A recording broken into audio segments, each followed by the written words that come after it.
আজকে যে বিষয়ে গুরুত্বপূর্ণ আলোচনা হবে, আলোচ্য বিষয় যে আমলে জান্নাতে ঘর পাওয়া যায়। কি বলে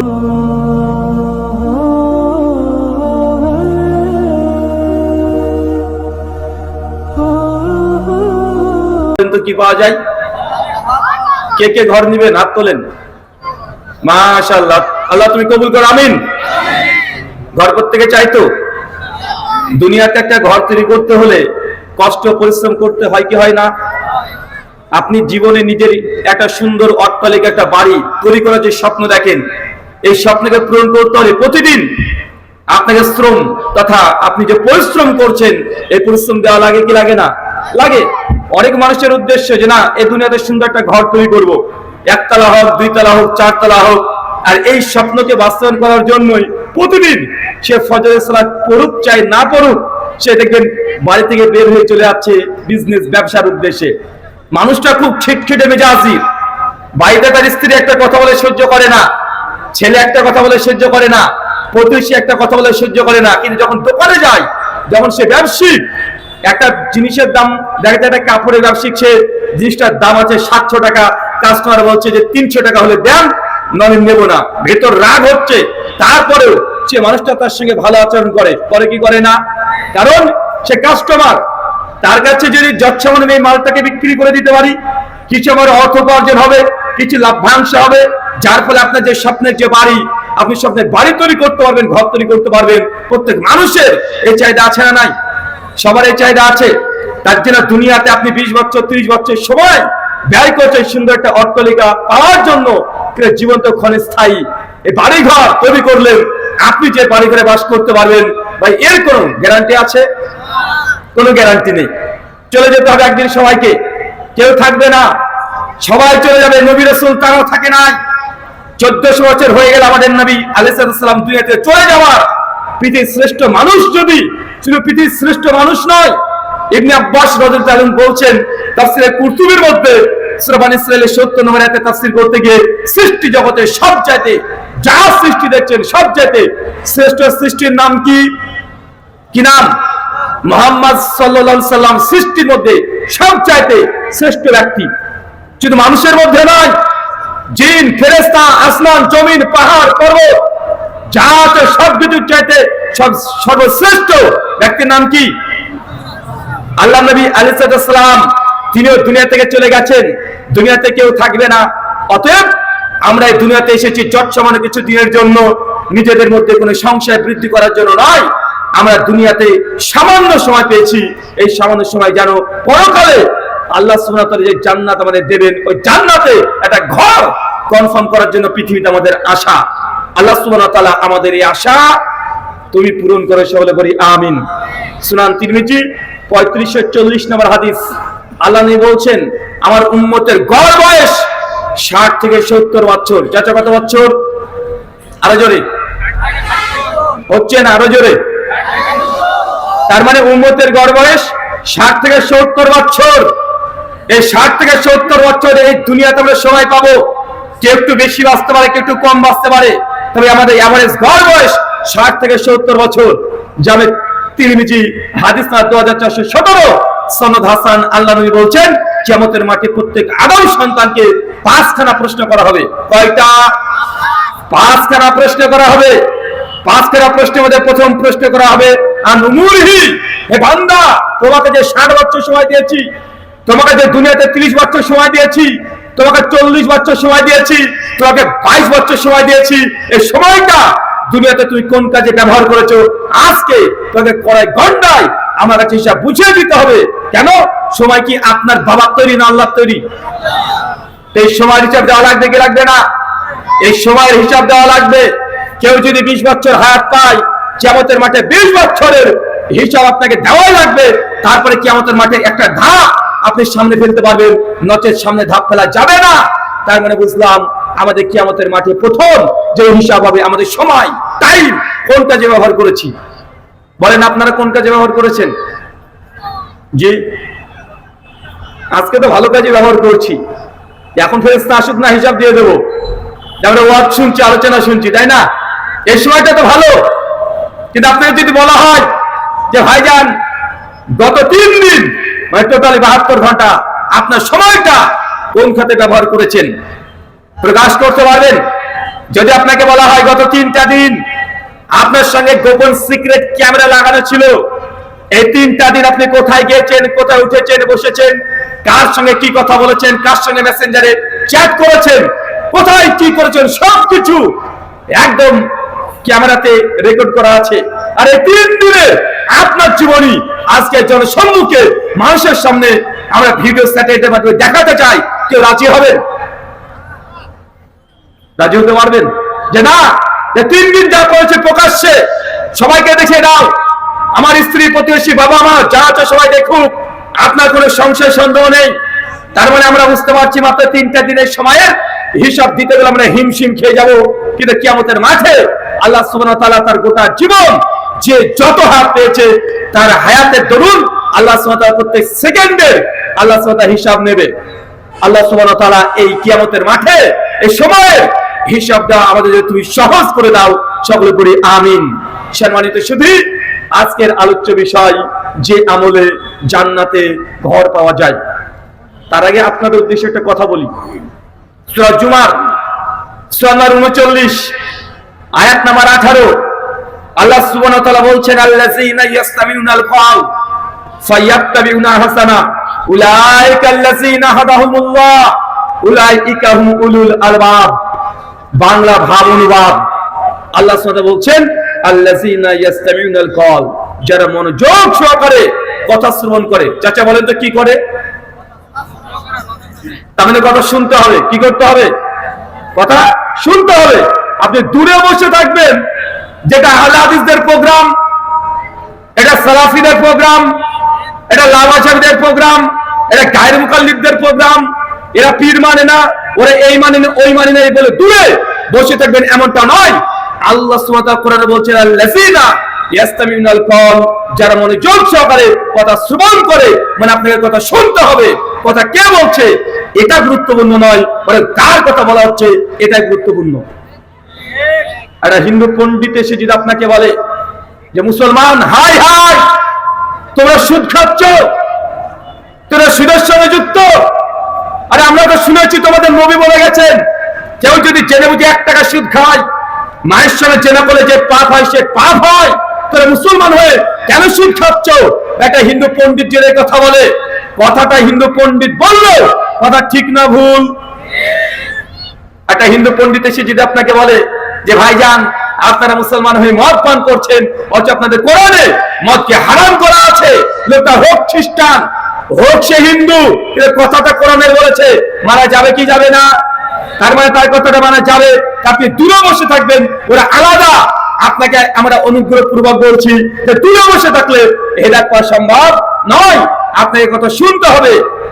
ওমর ইবনুল খাত্তাব, যেটা দুর্বল সনদে ঘটনা বর্ণনা, তিনি যখন ইসলাম গ্রহণ করেন, সেটা গ্রহণ করার যে কারণ দেখানো হয়েছে যে তার বোন হয়তো কোরআন মাজিদ পাঠ করছিলেন, তিনি ঘরে পেছন থেকে শুনেছিলেন।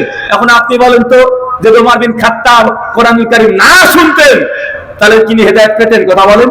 তাতে হেদায়েতের জারিয়া হতো না। অনেক মাস দূর থেকে আমরা সমালোচনা করি, আমাদের আলোচনা না শুনে, কথা না শুনে, আগে থেকে বিভিন্ন রকমের মন্তব্য দিয়ে তারা দূরে বসে থাকে। আল্লাহ সুবহানাহু ওয়া তাআলা জানাচ্ছেন আল্লাযীনা ইয়াসতামিউনাল কওল, যারা মনোযোগ ছেড়ে কথা শ্রবণ করে, মানে আপনার কথা শুনতে হবে। শুনেন, কথা শুধু শুনলেই হবে না, বক্তার কথা শুনবেন, সব কথা মেনে নেবেন এমনটা নয়। আল্লাহ তাআলা শর্ত বেঁধে দিয়েছে ইয়াত্তাবিউনা হাসানা, বক্তার সব কথা শুনে মানা যাবে না, শোনার পরে সেটারই আনুগত্য অনুসরণ করতে হবে, যেটা হাসান উত্তম কথা, ওই কথাগুলোকে আপনাকে গ্রহণ করতে হবে। কোন কথা বলেন তো? উত্তম কথা।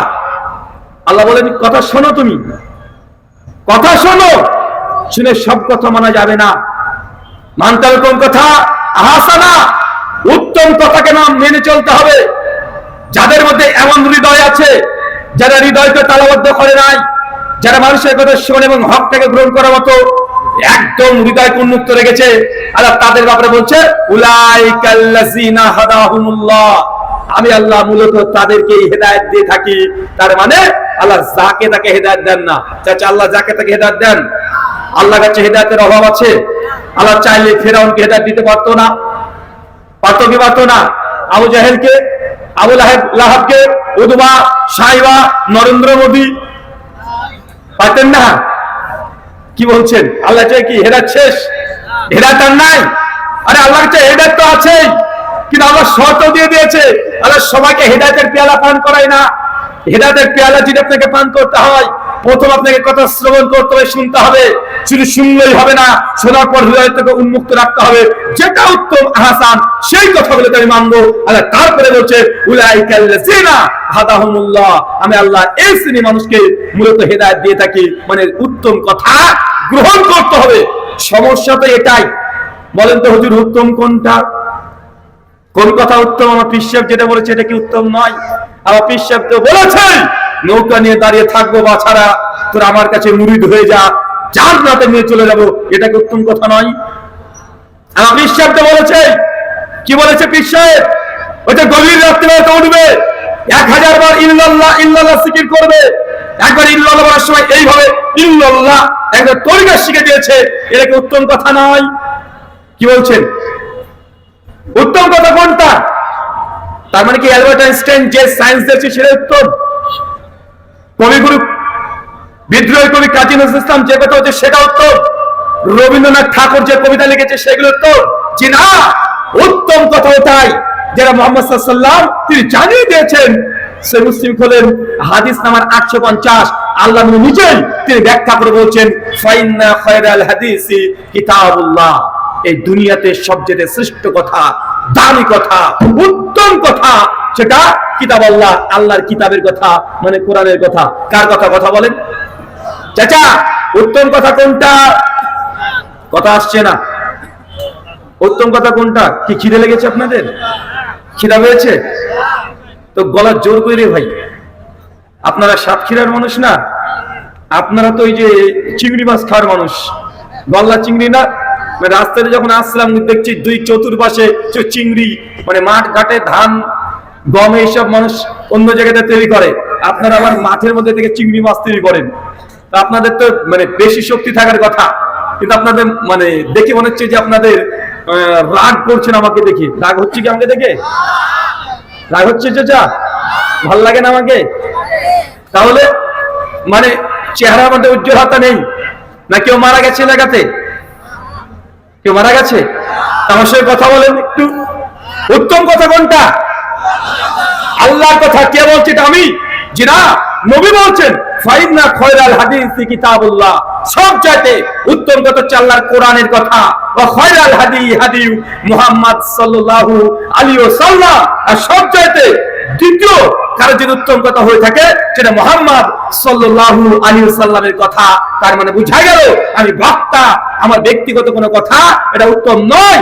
আমার কথা যদি আল্লাহর কোরআনের সঙ্গে মেলে, যে নবীর হাদিসের সঙ্গে মেলে, তবেই সেটা উত্তম হবে। আর আল্লাহ এটাই বলছে মানে আত্তাবিউনা আহসানা, অনুসরণ করো উত্তম কথার, ভালো কথার, মানে পরোক্ষভাবে কোরআনের হাদিসের কথাই আপনাকে মানতে হবে।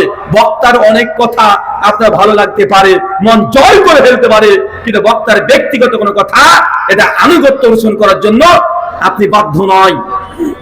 দেখেন জামে তিরমিজি হাদিস নাম্বার 2826, আল্লাহর নবী আলাইহিস সালাম বলছেন আফজালুজ যিকরি লা ইলাহা ইল্লাল্লাহ, সবচেয়ে দুনিয়াতে শ্রেষ্ঠ জিকির লা ইলাহা ইল্লাল্লাহ। এই জিকির এটা উত্তম। আপনার পীর সাহেব যতই বলুক না কেন, বাবা তুমি ইল্লাল্লাহ জিকির করবা, তাহলে তোমাকে নৌকাতে করে পার করে দেবো, এটা উত্তম কথা নয়। কষ্ট পেয়েছেন? তো আমাদের সমাজে কোন জিকির চলে? আল্লাহ নবী ডাইরেক্ট বলছে সবচেয়ে উত্তম জিকির লা ইলাহা ইল্লাল্লাহ।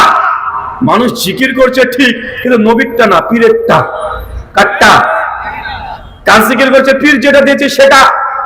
এই উম্মতকে এখন আমরা বোঝাতে পারি নাই, এই মানুষ জাতিকে এখনো বোঝাতে পারি নাই যে ভাইজান আপনি দুনিয়াতে কালেমা পড়েছেন মুহাম্মদ সাল্লাল্লাহু আলাইহি ওয়াসাল্লামের, আপনি কালেমা শাহাদা পাঠ করেছেন আশহাদু আল্লা ইলাহা ইল্লাল্লাহ ওয়া আশহাদু আন্না মুহাম্মাদার রাসূলুল্লাহ, আপনি মুহাম্মদ সাল্লাল্লাহু আলাইহি ওয়াসাল্লামের কালেমা পড়েছেন, কিন্তু দিন নিচ্ছেন বিভিন্ন রকমের দল থেকে, বিভিন্ন রকমের মাযহাব থেকে, বিভিন্ন রকমের পীর বুজুর্গ, এদের কাছে আপনি ডাইরেক্ট বলছি উত্তম জিকির লা ইলাহা ইল্লাল্লাহ, কিন্তু আপনি ইল্লাল্লাহ জিকির নিতে আছেন।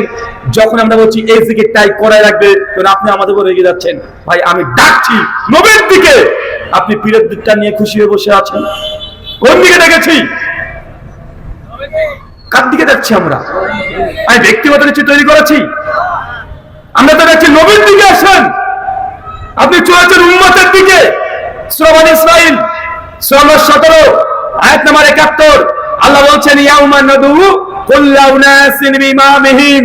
শুনে রাখো মানুষ জাতি, দুনিয়াতে যে মানুষ যারই আনুগত্য করবে, যাকে আদর্শবান হিসেবে গ্রহণ করে নেবে, যার আনুগত্য অনুসরণে ইত্তেবা করবে, কিয়ামতের মাঠে আমি আল্লাহ তাকে তার পেছনে উদ্ধৃত করবে। ভাইয়ান, আপনি যদি আপনার পীরের দেওয়া ধর্মটাকে যদি সত্য মনে করেন, তার যদি জিজ্ঞাসা তাসবিহ তাহলিল যদি ইত্তেবা অনুসরণ করেন, জেনে রাখেন কিয়ামতের মাঠে আপনাকে পীরের পেছনে উঠতে হবে। আর যারা মুহাম্মদ সাল্লাল্লাহু আলাইহি ওয়াসাল্লামের আনুগত্য করবে, ইনশাআল্লাহ তারা কিয়ামতের মাঠে কার পেছনে উঠবে? তার পেছনে। আপনি কার পেছনে উঠতে চান?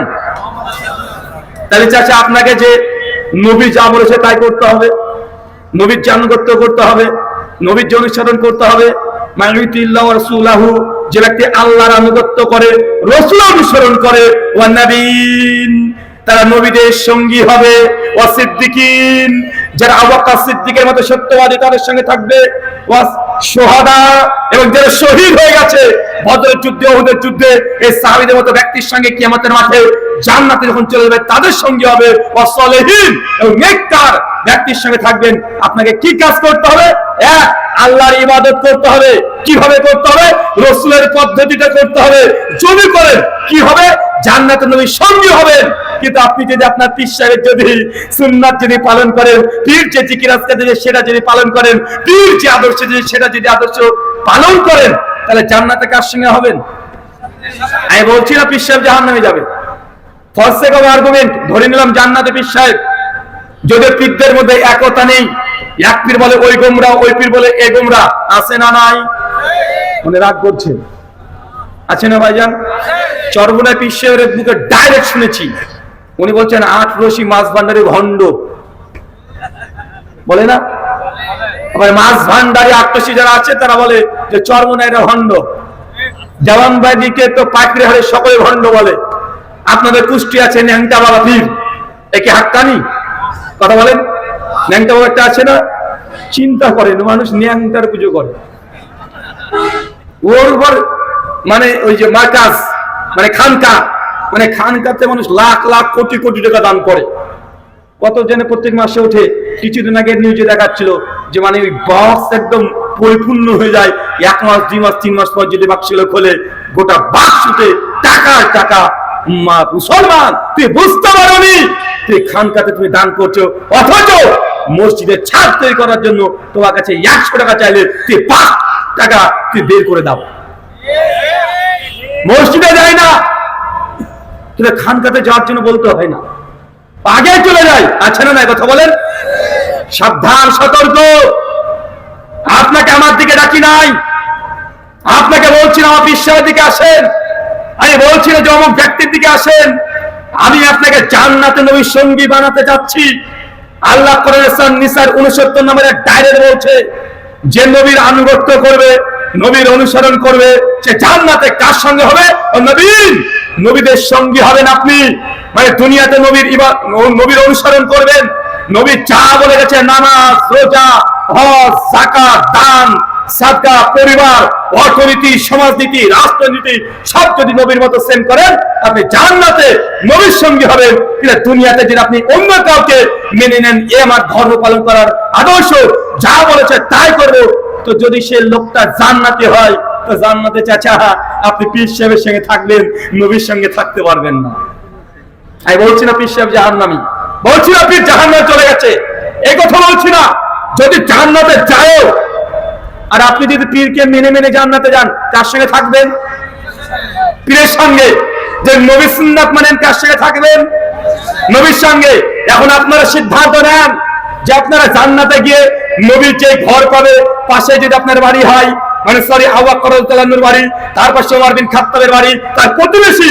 আপনি একটা ঘর পেয়ে গেছেন, নবীকে ভালোবেসে নবীর আনুগত্য অনুসরণ করে, সে জান্নাত কত সুন্দর হবে যার প্রতিবেশী স্বয়ং নবী মুহাম্মদ সাল্লাল্লাহু আলাইহি সাল্লাম। আমরা চাই নবীর সঙ্গী হতে, চাই কি চাই না? তাহলে নবীর আদর্শকে গ্রহণ করতে হবে, নবীর আনুগত্য করতে হবে, কোনো প্রশ্ন আসবে না। খবরদার এই জবান থেকে, জিহ্বা থেকে এই শব্দ যেন বের না হয় যে ছোটখাটো সুন্নাত, এই সব নিয়ে আপনারা তো মাতামাতি করেন কেন?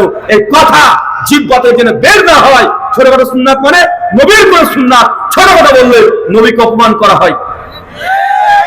নবীর সুন্নাত ছোটখাটো? নবী কোন জিনিস ছোটখাটো যদি বলা হয়, ডেট আল্লাহর প্রতি অভিযোগ চলে যাবে।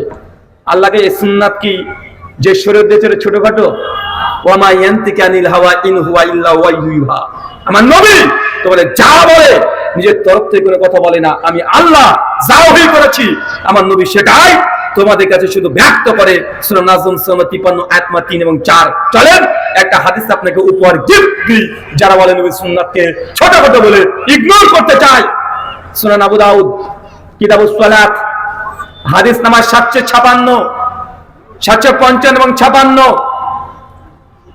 আল্লাহর নবী একদিন সালাতরত অবস্থায় আছেন, নামাজ পড়ছেন। এমতো পরিস্থিতি একজন ব্যক্তি, তার নাম হচ্ছে ইবনু মাসউদ, বিখ্যাত সাহাবী, বিখ্যাত ফকিহ সাহাবী।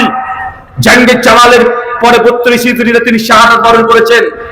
ইবনে মাসউদ তিনি নিজে রিওয়ায়াত করে বলছেন, নবীর পাশে যখন আমি সালাতে দাঁড়ালাম, আল্লাহ নবী বললেন আল্লাহু আকবার।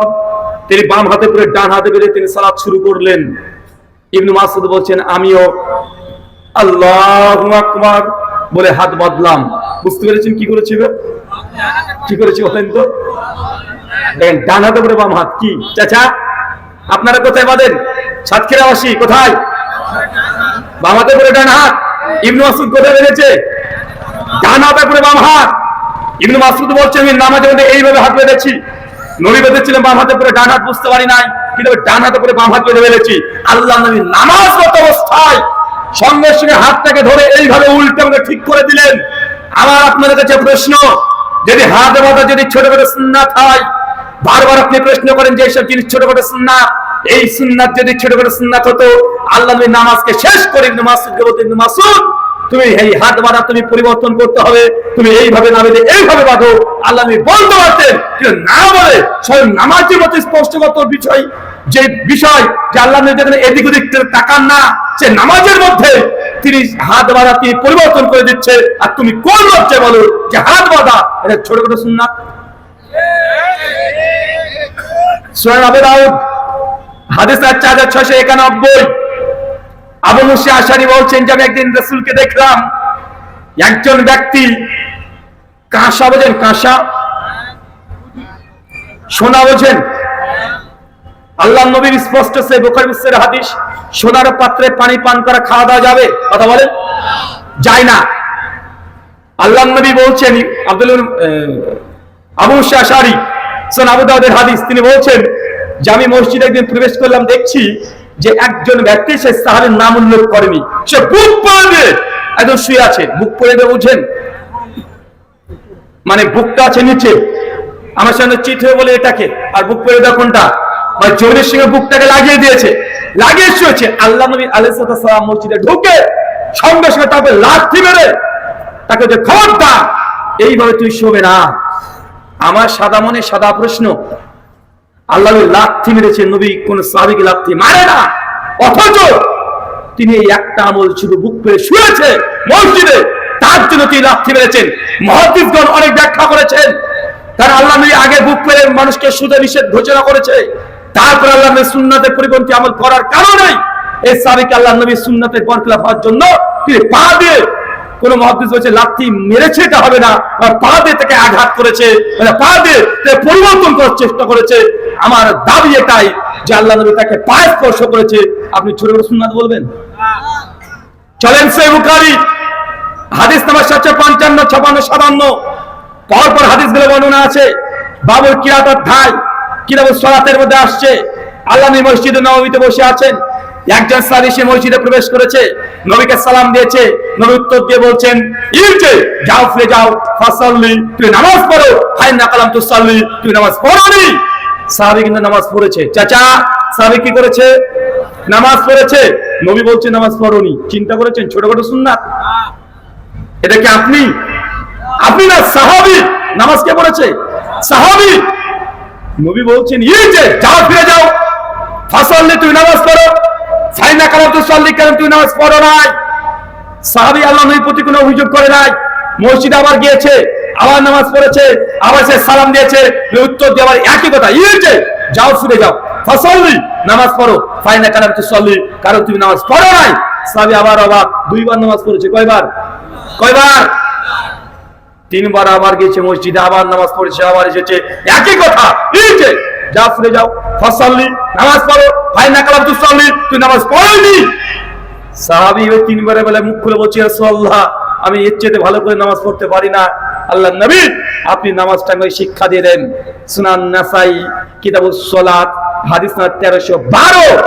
এখানে ওয়াইল বিন হুজর রাদিয়াল্লাহু তাআলা হাদিস বর্ণনা করে তিনি বলছেন যে ওই সাহাবী প্রায় 10 বছর ধরে তিনি একদম প্রথম থেকে তিনি নামাজ পড়ে আসছেন। আরেকজনের ঘটনা বর্ণনা করছেন ওয়াইল বিন হুজর, যে একটা ব্যক্তিকে 40 বছর নামাজ পড়তে দেখেছি। এই ব্যক্তি আলাদা ঘটনা, এটা আলাদা। 40 বছর শুধু রুকু আর সিজদা ঠিক না হওয়ার কারণে তাকে ওয়াইল বিন হুজর রাদিয়াল্লাহু তাআলা বলেছেন যে তোমার নামাজটাই বাতিল। আপনি ছোটখাটো সুন্নাত বলছেন চাচা, আল্লাহি ছোটখাটো সুন্নাত নয়। সহিহ বুখারী হাদিস নাম্বার 780, বাব 111, আবু হুরায়রা হাদিসের রিওয়ায়াতকারী, তিনি বলছেন কেউ যদি নামাজ শেষে সূরাতুল ফাতিহা গায়রিল মাগযুবি আলাইহিম ওয়াজ-যালিন পর্যন্ত পৌঁছেছে, ফাকাল আমিন, আমিন বলো। সুনান তিরমিজি হাদিস নাম্বার 248-49, মাদ্দা বিয়া সাউতিহা রাফা বিয়া সাউতিহা, আওয়াজটাকে উঁচু করে বলো এবং টান দিয়ে বলো। সহিহ বুখারী হাদিস নাম্বার 781, আল্লাহ নবী জানাচ্ছেন যদি কেউ এইভাবে মানে আমিন বলে, যদি ফেরেশতারা আমিনের সঙ্গে মিলে যায়, তার পেছনের সমস্ত গুনাহকে আমি আল্লাহ ক্ষমা করে দেব। আপনি ছোটখাটো সুন্নাত, এটা ছোটখাটো সুন্নাত। মুসনাদ আহমদ ছিল 103 নম্বর হাদিস। আল্লাহ নবী বলেন নামাজে যখন দাঁড়াবে কাদের সঙ্গে কাঁধ পাশে পা লাগিয়ে দাঁড়াও, মাঝখানে ফাঁকা বন্ধ করো। সহিহ বুখারী 725, সুনান আবু দাউদ 666, মুসনাদ আহমদ ছিল 103। আল্লাহ নবী বলেন কেউ যদি এই কাদের সঙ্গে কাঁধ পাশে পা লাগিয়ে দাঁড়ায়, মাঝখানে ফাঁকাকে বন্ধ রেখে দেয়, বাইতুল ফিল জান্নাহ, আমি আল্লাহ তার জন্য জান্নাতে একটা ঘর প্রস্তুত করে রেখে দিয়েছি। আপনি ছোট ছোট সুন্নাত বলছেন, নবীর কোন সুন্নাতকে ছোট কথা বলা যাবে? কথা বলেন যে না, আপনি কয়েক হাজার এই হাদিস দেখিয়ে দেব যে সাহাবীরা নবী কিভাবে খেতেন, কিভাবে পড়তেন, তিনি হুবহু নকল করতেন। আনাস বিন মালিক রাদিয়াল্লাহু আনহু নবীর খেদমত করতেন, খাদেম ছিলেন। তিনি বলছেন একদিন আমি আল্লাহ রাসূলের সঙ্গে দাওয়াতে বেরিয়ে গেলাম। একজন দর্জির বাড়িতে দাওয়াত দিয়েছিল, আমি আর নবী আলাইহিস সালাম দুজন একসঙ্গে গেলাম। সে দর্জি আমাদেরকে খেতে দিলেন মাংসের সঙ্গে লাউ কদু, কদু বোঝেন, লাউ বোঝেন, লাউ কদু মিক্স করে একটা খাবার তৈরি করে রেখে দিয়েছে। আমি আল্লাহ রাসূলকে দেখলাম, নবী আলাইহিস সালাম সরাসরি তিনি একদম ওই পাত্রের মধ্যে হাত ঢুকে ঢুকে মাংসগুলোকে সরিয়ে দিয়ে লাউ কদু বের করে করে খাচ্ছেন। আমি আনাস বিন মালিক সেই দিন থেকে মূলত আমি লাউ কদুকে পছন্দ করতাম না, কিন্তু নবীকে যখন দেখেছি উনি প্লেট থেকে ফাঁকা ফাঁকা করে মাংসের মধ্যে থেকে এই কদু লাউ বের করে খাচ্ছে, আমি সেই দিন থেকে লাউ খাওয়াকে আমার জীবনের সবচেয়ে প্রিয় খাবার হিসাবে পছন্দ তালিকা রেখেছি। চাচা, নবীর সুন্নাত ছোটখাটো, আপনি এখনো বুঝতে পারেননি, এখনো সুন্নাহ বুঝেননি। এখন নবীর প্রতি ভালোবাসা আপনার কমে গেছে। আপনি দাবি করছেন আশিকে রাসূল, কিন্তু মাঝখানে আপনার কেউ একজন দালাল চলে এসেছে। নবীর প্রতি ভালোবাসা মহব্বত যদি শিখতে হয়, জানতে হয়, তাহলে একমাত্র সালাফি মানহাজ সালাফ পালন করে তাদের কাছে আসা ছাড়া পুরো বিকল্প নেই। ব্যাখ্যা ছাড়াই নবী যা করেছে আমরা তাই করতে সর্বদা প্রস্তুত। প্রস্তুত কি প্রস্তুত না? সহিহ মুসলিম হাদিস না 195, আল্লাহ নবী পুরুষ মসজিদ টাকনা নিচে জামা কাপড় প্যান্ট লুঙ্গি চলে যায়, মাকাদা মিনান নার, তার থাকার জায়গা জাহান্নাম। এই হাদিস শুনে আলেসের বাচ্চারাই প্রথম টাকনার উপরে কাপড় পরে, আছে না নাই? আরেকটা হাদিস শুনে নেন, সুনান নাসাই হাদিস নাম্বার 984। আল্লাহর নবী এই কথা বলে নাই যে সে টাকনার উপরে কাপড় পরতে হবে। সুন্নাত মূলত কোনটা জানেন? আল্লাহ নবী বলছেন পুরুষ মানুষের জন্য সতর কোনটা? নাভি থেকে হাঁটু পর্যন্ত। কত দূর? কথা বলেন, কত দূর? হাঁটু পর্যন্ত। আল্লাহ নবী বলছে যে তা মানতে না চাও আরেকটু নিচে নামো, যে তাও মানতে না চাও আরেকটু নিচে নামো, যে তাও যদি মনে হয় যে না আরেকটু নিচে নামো, তবে টাকনার নিচে যেন না যায়। তার মানে বুঝা গেল টাকনাটা হচ্ছে বর্ডার। কি বলেন তো টাকনা? বর্ডার। মানে টাকনার নিচে গেলে হারামের অন্তর্ভুক্ত। কি বললাম? হারাম। আর টাকনার উপরে থাকলে হারামটা করলেন না, তো এটা সুন্নাত মত। সুন্নাত কোনটা? নিসফুস সাফ। এখান থেকে এর মধ্যে মিডল বরাবর, মানে এখান এই যে আপনার এত দূর, এটা হচ্ছে মিডল। এটা কি বলেন? এত দূর পড়তে হবে, এটা হচ্ছে নবীর সুন্নাত। এটা কি কথা বলেন? মিডল বরাবর। টাকনার নিচে গেলে আপনি হারাম। টাকনার নিচে গেলে কি হারাম? টাকনার উপরে মানে বর্ডারে আছেন, একটু নিচে নেমে গেলে বিএসএফ গুলি করে মেরে দেবে, মানে বুঝতে পারলেন না মনে হয়। আর সুন্নাত কোনটা? এটা মিডল বরাবর। ইনশাআল্লাহ ইনশাআল্লাহ এই সুন্নাত পালন করবো তো চাচা? করবো ইনশাআল্লাহ। কারণ আমরাই দেখে দিতে পারি যে হ্যাঁ নবীর হাদিসে যা আছে মানে তাই পালন করি। কে কি বলেছে, সমাজে কি হচ্ছে, কোন হুজুর কি বলেছে, আমরা এইগুলো দেখি না। নিজের বাপের বিরুদ্ধে চলে গেল, নবীর হাদিস পেয়ে গেলে সে হাদিস সবচেয়ে বেশি মানে। এই দুনিয়াতে কোন জামাত যদি থাকে, সে জামাতের নাম কি? অন্যদেরকে হাদিস বললে বলতে হবে যে হ্যাঁ হাদিস থাকতেই পারে, তবে দেখতে হবে আমাদের মাযহাবে কি আছে, ওলামারা কি ব্যাখ্যা করেছে, ওলামারা কি ফতোয়া দিয়েছে, এটাকে রাজে কল কি কল নয়, এটাকে মুস্তাহিদ ইমামরা কি বুঝেছেন। মানে একটার উপরে গ্যারা কল দিতে দিতে দিতে দিতে দিতে দিতে তালকে মানে তিলকে তাল বানিয়ে লাস্ট পর্যন্ত হাদিসের মর্ম কি বাতিল করে দেয়। আছে না নাই? কথা বলেন। আপনাকে একটা উদাহরণ দিয়ে বুঝতে পারেন চাচা, আমরা আহলে হাদিস, আমরা ইমামের পেছনে সূরা ফাতিহা পড়ি কি পড়ি না? শাফি মাযহাব যারা আছে তারা ফাতিহা পড়ে, কারণ তাদের নিকটে সেটা ওয়াজিব, না পড়লে নামাজ হবে না। কি বললাম বলেন তো? শাফি মাযহাবের মুকাল্লিদকে জিজ্ঞাসা করবেন যে ভাই আপনারা ইমামের পেছনে ফাতিহা কেন পড়লেন? বলে আমাদের ইমাম শাফি এবং শাফি মাযহাবে এই ফতোয়া, ইমাম শাফি বলেছে তাই পড়েছি। বলবে কি বলবে না? একটা আহলে হাদিসের বাচ্চা সে ইমামের পেছনে সূরাতুল ফাতিহা পড়ে, আহলে হাদিসের বাচ্চাকে জিজ্ঞাসা করেন ভাই আপনি ফাতিহা কেন পড়েছেন? আপনার উত্তর কি হবে? নবী বলেছে তাই। পার্থক্য দেখেছেন? আমল এক, আমল এক, কিন্তু উৎস দুই দিকে চলে যাচ্ছে না। ওই জন্য আমি কোরআনের আয়াতটাকে বলেছিলাম আপনাকে যে নবীর আনুগত্য করবে সে নবী এই নবীদের সঙ্গী হবে। কার সঙ্গী হবে? নবীদের। আপনি ইমামের আনুগত্য করবেন, ইমাম যা বলেছে এটাকে চূড়ান্ত মেনে নিলাম। হাদিসে কি আছে দেখার দরকার নেই, কিছু করার নাই। আপনার ইমাম যদি জান্নাতি হয়, আপনি যদি জান্নাতি হন, তাহলে জান্নাতে সেই ইমামের সঙ্গে থাকবেন ইনশাআল্লাহ। ইনশাআল্লাহ আশা রাখেন আহলে হাদিসরা জান্নাতে নবীর সঙ্গী হবে ইনশাআল্লাহ। আর এই আয়াতের ব্যাখ্যাটা আমার নিজস্ব নয়, ইয়াউমা নাদউ কুল্লা উনাসিন বিমামিহিম, এই আয়াতের ব্যাখ্যা ইবনে কাসির রাহিমাহুল্লাহ, জন্ম 701 হিজরি, মৃত্যু 774 হিজরি, তিনি 750 বছর আগে তাফসীর করেছে। বেটা তুমি আহলে হাদিসকে বলছো যে আহলে হাদিস নাকি ইংরেজের দালাল। ইবনে কাসির কি ইংরেজের দালাল ছিল নাকি? হ্যাঁ, ইবনে কাসির ইংরেজের দালাল ছিল? সূরা বানী ইসরাঈল 71 নম্বর আয়াতের তাফসীর করতে গিয়ে ইমাজউদ্দিন ইবনে কাসির রাহিমাহুল্লাহ তিনি বলছেন, এই আয়াতের ব্যাখ্যা করতে গিয়ে শারফি আসহাবিল হাদিস, এই আয়াতের মধ্যে আহলে হাদিসদের শারফ, মাকাম, মর্যাদা আল্লাহ সুবহানাহু উঁচু করে দিয়েছে। কেন?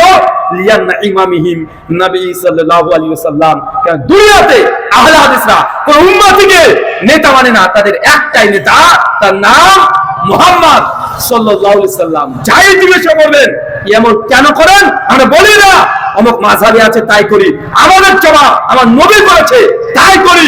তাই ইমাম হিসাবে গ্রহণ কাকে রয়েছে দুনিয়ায়? কে ইমামে আযম? ইমামে আযম মুহাম্মদ সাল্লাল্লাহু আলাইহি ওয়াসাল্লাম। শুধু এই মানুষ জাতির নয়, সমস্ত নবীদের ইমাম। সমস্ত নবীদের ইমাম না ভাই? নবীদের ইমাম না? আমাকে একজন বলছে ভাই আপনারা কেন ইমাম মানেন না? আমি বলেছি যে মানি। তো কোন ইমাম? আমি ইমাম তো অনেকগুলোই মানি। ইমামে আযম মুহাম্মদ সাল্লাল্লাহু আলাইহি ওয়াসাল্লাম, ইনি সবচেয়ে বড় ইমাম। সবচেয়ে বড় ইমাম না? বলছে না না উনি তো নবী। আচ্ছা ঠিক আছে আরেকজন ইমাম মানি। যদি আমরা এটা বিশ্বাস করি তাকে মানে শুধু জাস্ট বোঝানোর জন্য যে আমি আর একজন ইমামকে মানি, সেটা হচ্ছে ইমাম হাসান, ইমাম হুসাইন। যদি আমরা এই শব্দ বলি না, ওই যে তোমার ইমামের নাম বলো, ওর ইমামের নাম বলেছে, চার মাঝে 4 ইমামের নাম বলে দিয়েছে যে আমার ইমামের নাম ইমাম হাসান ও হোসেন। বলে তোমার ইমাম বড় না আমার ইমাম বড়? বলছে তোমরা পীর মানো না। আজ পীর তো আমি মানি, আলী বিন আবি তালেব আমার পীর। নিয়ে আসো তোমার পীরকে গোটা বিশ্বের। বুঝতে পারলেন না? 4 মাযহাবের তুমি ইমামদেরকে সঙ্গে 4 খলিফার সঙ্গে তুলনা করতে এসো না। বিপদে পড়ে যাবে। তাই এই মিথ্যা অভিযোগগুলো থেকে দূরে থাকতে হবে যে আহলে হাদিসরা এটা মানে না ওটা মানে না। জি আলহামদুলিল্লাহ আমরা আহলে হাদিসরা প্রথম থেকে শেষ পর্যন্ত সবার ফাহাম বুঝগুলোকে আমরা মানি। তার জন্য আহলে হাদিস আমরা সবসময় একটাই দাবি করি যে মানহাজুস সালাফ, সালাফদের বুঝ অনুযায়ী আমরা কোরআন হাদিস বুঝি, কিন্তু একটা জায়গার গোলামিত্ব আমরা করি না। চলেন একটা উদাহরণ দিয়ে বুঝতে পারবেন। একটা মাসালা বলি, ভাই কষ্ট হচ্ছে? ইমাম আবু হানিফা রাহিমাহুল্লাহর ফতোয়া, আপনি ওযু করেছেন, ধরেন চাচা ওযু করেছে, ওযু করার পরে স্ত্রীর গায়ে হাত লেগে গেছে স্বাভাবিকভাবে বা যৌনতাযুক্ত ভাবেই হাত লেগে গেছে, কিন্তু মানি বা বীর্য কিছু বের হয়নি, তাহলে ওযু ভঙ্গ হবে না। কি হবে না? এটা কাদের ফতোয়া? ইমাম আবু হানিফা রাহিমাহুল্লাহর ফতোয়া, বাদাউস সানায়ের প্রথম খণ্ড 28 পৃষ্ঠা কিতাব তাহারাতে আসছে। আলহামদুলিল্লাহ এই ফতোয়ার সঙ্গে আহলে হাদিসরা একমত। কিন্তু শাফি মাযহাবের ফতোয়া, ইমাম শাফি বলছেন যদি আপনি ওযু করেন, যৌনতা থাক চাই না থাক, স্বাভাবিকভাবে হোক আর যৌনতা যুক্ত শরীর নিয়ে হোক বা মন নিয়ে হোক, স্ত্রীকে টাচ করলেই ওযু শেষ। আমি প্রশ্ন করেছিলাম ওই শাফি ভাইকে, আপনাদের বাংলাদেশে তো শাফি নেই, আমাদের ভারতে আলহামদুলিল্লাহ কেরালাতে অনেক শাফি মাযহাবের মানুষ আছে, অনেক আছে। তো বলেছিলাম কি ব্যাপার, তোমাদের শরীরের চামড়া কি দিয়ে তৈরি? কেন? তোমার স্ত্রীর চামড়াটা বা কি দিয়ে তৈরি? যে তোমরা যদি তোমাদের শাফি মাযহাবের মেয়ের যদি গায়ে যদি টাচ করে যায় তোমাদের ওযু ভেঙে যায়, হানাফিদের ভাঙে না। এর বৈজ্ঞানিক কারণই বা কি, যৌক্তিক কারণ বা কি, বা কোরআন থেকে বা এর কারণ কি? এখানে ইমাম শাফি রাহিমাহুল্লাহ তিনি যে দলিল পেশ করেছে যে কোনো ওযু করার পরে যদি মেয়েদের গায়ে হাত থেকে যায় তাহলে ওযু ভেঙে যাবে, তাই বলেন তো ফতোয়া সঠিক না ভুল? তো চার মাঝে হক যে, হ্যাঁ চার মাঝে হক বলে না। আবার এই ফতোয়াকে হানাফি ভাইরা তাদের বিভিন্ন ফিকহের গ্রন্থে মানে কলম খুঁজে ভুল প্রমাণ চেষ্টা করে, কিন্তু মুখে বলছে চার মাযহাব হক। কিন্তু আমরা এই মাসালায় কার পক্ষে আছি? কার পক্ষে? ইমাম আবু হানিফা রাহিমাহুল্লাহ তার যে দলিল, আলহামদুলিল্লাহ এটা বুখারী মুসলিমের দলিল। ইমাম আবু হানিফা রাহিমাহুল্লাহর পক্ষ থেকে যে দলিলগুলো পেশ করা হয়েছে, সহিহ বুখারী 147 নম্বর হাদিস, আল্লাহ নবী তাহাজ্জুদে নামাজ পড়ছিলেন, আমাদের আয়েশার পা কিবলার দিকে মুখ করা ছিল, আল্লাহ নবীর সঙ্গে সঙ্গে পাটাকে সরিয়ে ওখানে সিজদা করলেন। এই তো নবী তার স্ত্রীকে গায়ে টাচ করেছে নামাজরত অবস্থায়, নবীর তো নামাজ ভাঙেনি, নবীর তো ওযু ভাঙেনি। ইমাম আবু হানিফা এটাকে দলিল বানিয়েছে, দলিল বানিয়ে বলেছেন যদি কামহীন ভাবে স্ত্রী গায়ে যদি স্পর্শ হয়ে যায় ওযু ভাঙবে না। আহলে হাদিসরা এই দলিলকে সামনে রেখে আমরাও এই মাসলা হানাফি ভাইদের সঙ্গে আমরা একমত পোষণ করেছি। কথাকে বুঝতে পারলেন? আচ্ছা এখান থেকে একটা দলিল সাবিত হয়, আমাদের আয়েশার পা ছিল কিবলার দিকে, মানে কিবলার দিকে মুখ করে যদি আপনি পা দিয়ে ঘুমান না যায় হারাম না, হাদিস দ্বারা প্রমাণিত। বুঝতে পারলেন না মনে হয়? অনেকে একটা প্রশ্ন করে যে ভাই কিবলার দিকে মুখ করে কি পা চলে যায় তাকে ঘুমানো যাবে? মানে বাঙালিদের মধ্যে এটা আছে যে কিবলার দিকে মুখ করে পা করে ঘুমানো যাবে না। হুজুর কিবলার দিকে মুখ করে তো আমরা স্বামী স্ত্রী থাকতে পারবো? ভাই কিবলার দিকে মুখ করতে হয় শুধুমাত্র নামাজের সময়, আর প্রস্রাব পায়খানার সময় কিবলার দিকে মুখ করা যায় না। থুতু নিক্ষেপ করার সময় কিবলার দিকে মুখ করে থুতু ফেলা যায় না, এটা হচ্ছে মূল কথা। কিন্তু ঘুমানোর সময় কিবলার দিকে পা যাবে না, এই মানে কোনো হাদিস নাই। আমাদের আয়েশার এই হাদিস থেকে প্রমাণিত, আমাদের আয়েশা রাদিয়াল্লাহু তাআলা না পা থাকতো সবসময় কিবলার দিকে, পাটাকে সরিয়ে তিনি ওখানে সিজদা দিতেন। কথা কি ভাল জ্বালা আছে না? কি যেন বলে তাইরি, হ্যাঁ কি একটা শব্দ বলেন না, ও কথা কি ক্লিয়ার না ভেজাল আছে? মানে এটাই তো বলে।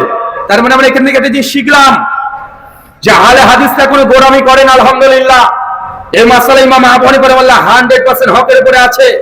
আহলে হাদিসের ফতোয়া শতভাগ আমরা এখানে দাবি করে বলি এই মাসালায় ইমাম শাফি যে দলিল পেশ করছে সে দলিল দুর্বল, তাদের ফাহাম বুঝ এটাও দুর্বল। আর আবু হানিফার মাযহাব 100% এটা কোন সুন্নাহর অনুকূলে। এখন শুধু নিজে মাযহাবই বলে কোন শাফি যদি তার গায়ে মানে স্ত্রীর গায়ে কামহীন অবস্থায় উঠে ভেঙে যায়, এটা গোলামি ছাড়া আর কিছুই না। বুখারীতে পড়বে যে আল্লাহ নবী নিজের স্ত্রীর গায়ে টাচ করে সঙ্গে সঙ্গে তিনি সিজদা দিয়েছেন, কিন্তু কোন শাফি মাযহাব পড়ছে বুখারীতে হাদিস, মানে একজন শাফি মুকাল্লিদ, তারপরে যদি স্ত্রীর গায়ে টাচ লেগে যায় তার হাত আর সে যদি উঁচু ভেঙে যায় এই বিশ্বাস করে, তুমি এটা গোলামি না? এটা গোলামি কেউ গোলামি নাই, গোলামি। দেখেন সুনান আবু দাউদ, আরেকটা মাযহাবেরটা দিয়ে দিই, সুনান আবু দাউদ হাদিস নাম্বার 43, আলী বিন আবি তালিব তিনি বলছেন, দিন যদি কিয়াসের উপর ভিত্তি করে চলতো তাহলে মানুষ সকল মোজার তলে মাসা করতো, উপরে নয়। ভাই আমরা মোজার উপরে মাসা করি না, তলে? চাচা কোথায় করেন? মাসাটা তো উপরে হয়, তাই না? হানাফি ভাইরা করে, আমরা আল হাদিসরাও করি না ভাইজান, হাম্বলীরাও করে। আমরা তিনজন এখানে একমত। কিন্তু ইমাম মালিকের মত কি? ইমাম মালিকের বিখ্যাত গ্রন্থ, ইমাম মালিক যদি লিখেনি তার ছাত্র ইমাম কাসিম রাহিমাহুল্লাহ মুদাতুল কুবরার মধ্যে কিতাবুত তাহরাতে মুজা মাসা অধ্যায় জুরাবাইনের এই অধ্যায়ে তিনি নকল করছেন ইমাম মালিকের মত হচ্ছে এটা, যে মুজার উপরে মাসা করতে হবে, নিচে করতে হবে। বুঝতে পারলেন মনে হয়? কোন মাঝের মত এটা? কোন মাঝের? মালিকের। মালিকেরা বলছে মাসা উপরে করতে হবে, নিচে করতে হবে। অথচ মারফু হাদিস, মাওকুফ হাদিস সহিহ সনদে প্রমাণিত, নবী শুধু উপরে মাসা করতেন, নিচে করতেন না। কিন্তু এই হাদিস মালিকেরা পড়ার পরেও তারা যখন তাদের মাযহাব মানছে, সেই সময় উপরে করছে, নিচেও করছে, অথচ এটা সরাসরি হাদিসের বিরুদ্ধে চলে যাচ্ছে। তারপরে মালিকেরা যদি দুই দিকে মাসা করে, ভাই এটা গোলামি ছাড়া আর কি হতে পারে? গোলামি না, এটা ডাইরেক্ট গোলামি। চলেন আর একটা মাসালা দেখিয়ে দিই। ইমাম আবু হানিফা রাহিমাহুল্লাহ তিনি বলছেন,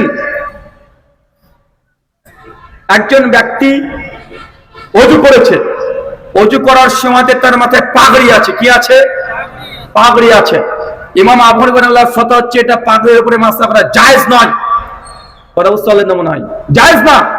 শাফি, হাম্বলি, মালিকি তিন মাযহাব একমত না। নবী করেছে, সাহাবীদের আমল দ্বারা প্রমাণিত, পাগড়ির উপরে মাসা করেছে। আবু দাউদ, তিরমিজি, নাসাইর পরিষ্কার হাদিস।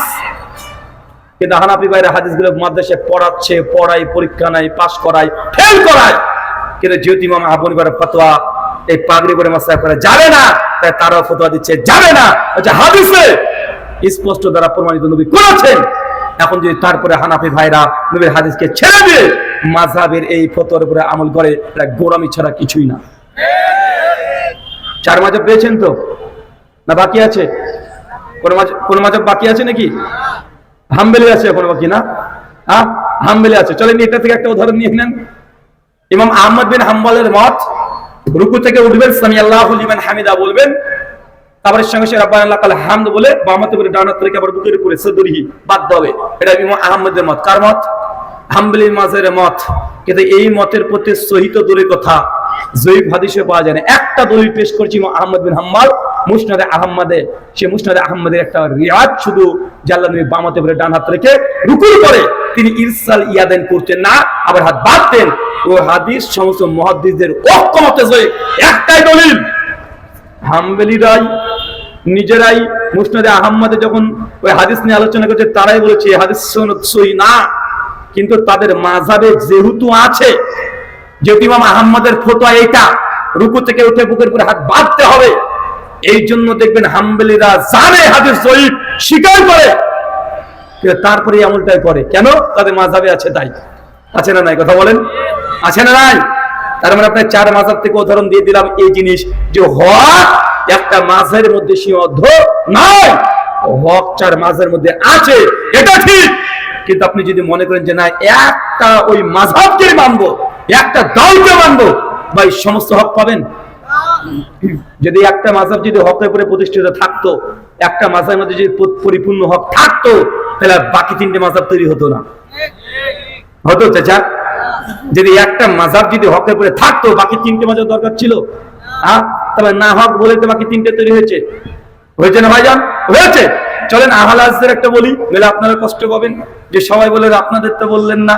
ভাই আমাদেরও আছে। আমাদের আহলে সমাজে একটা সময় ছিল, নামাজ শেষে রব্বানা যালামনা আনফুসানা ছিল, কি ছিল? ছিল না? মনে যাচ্ছিল না?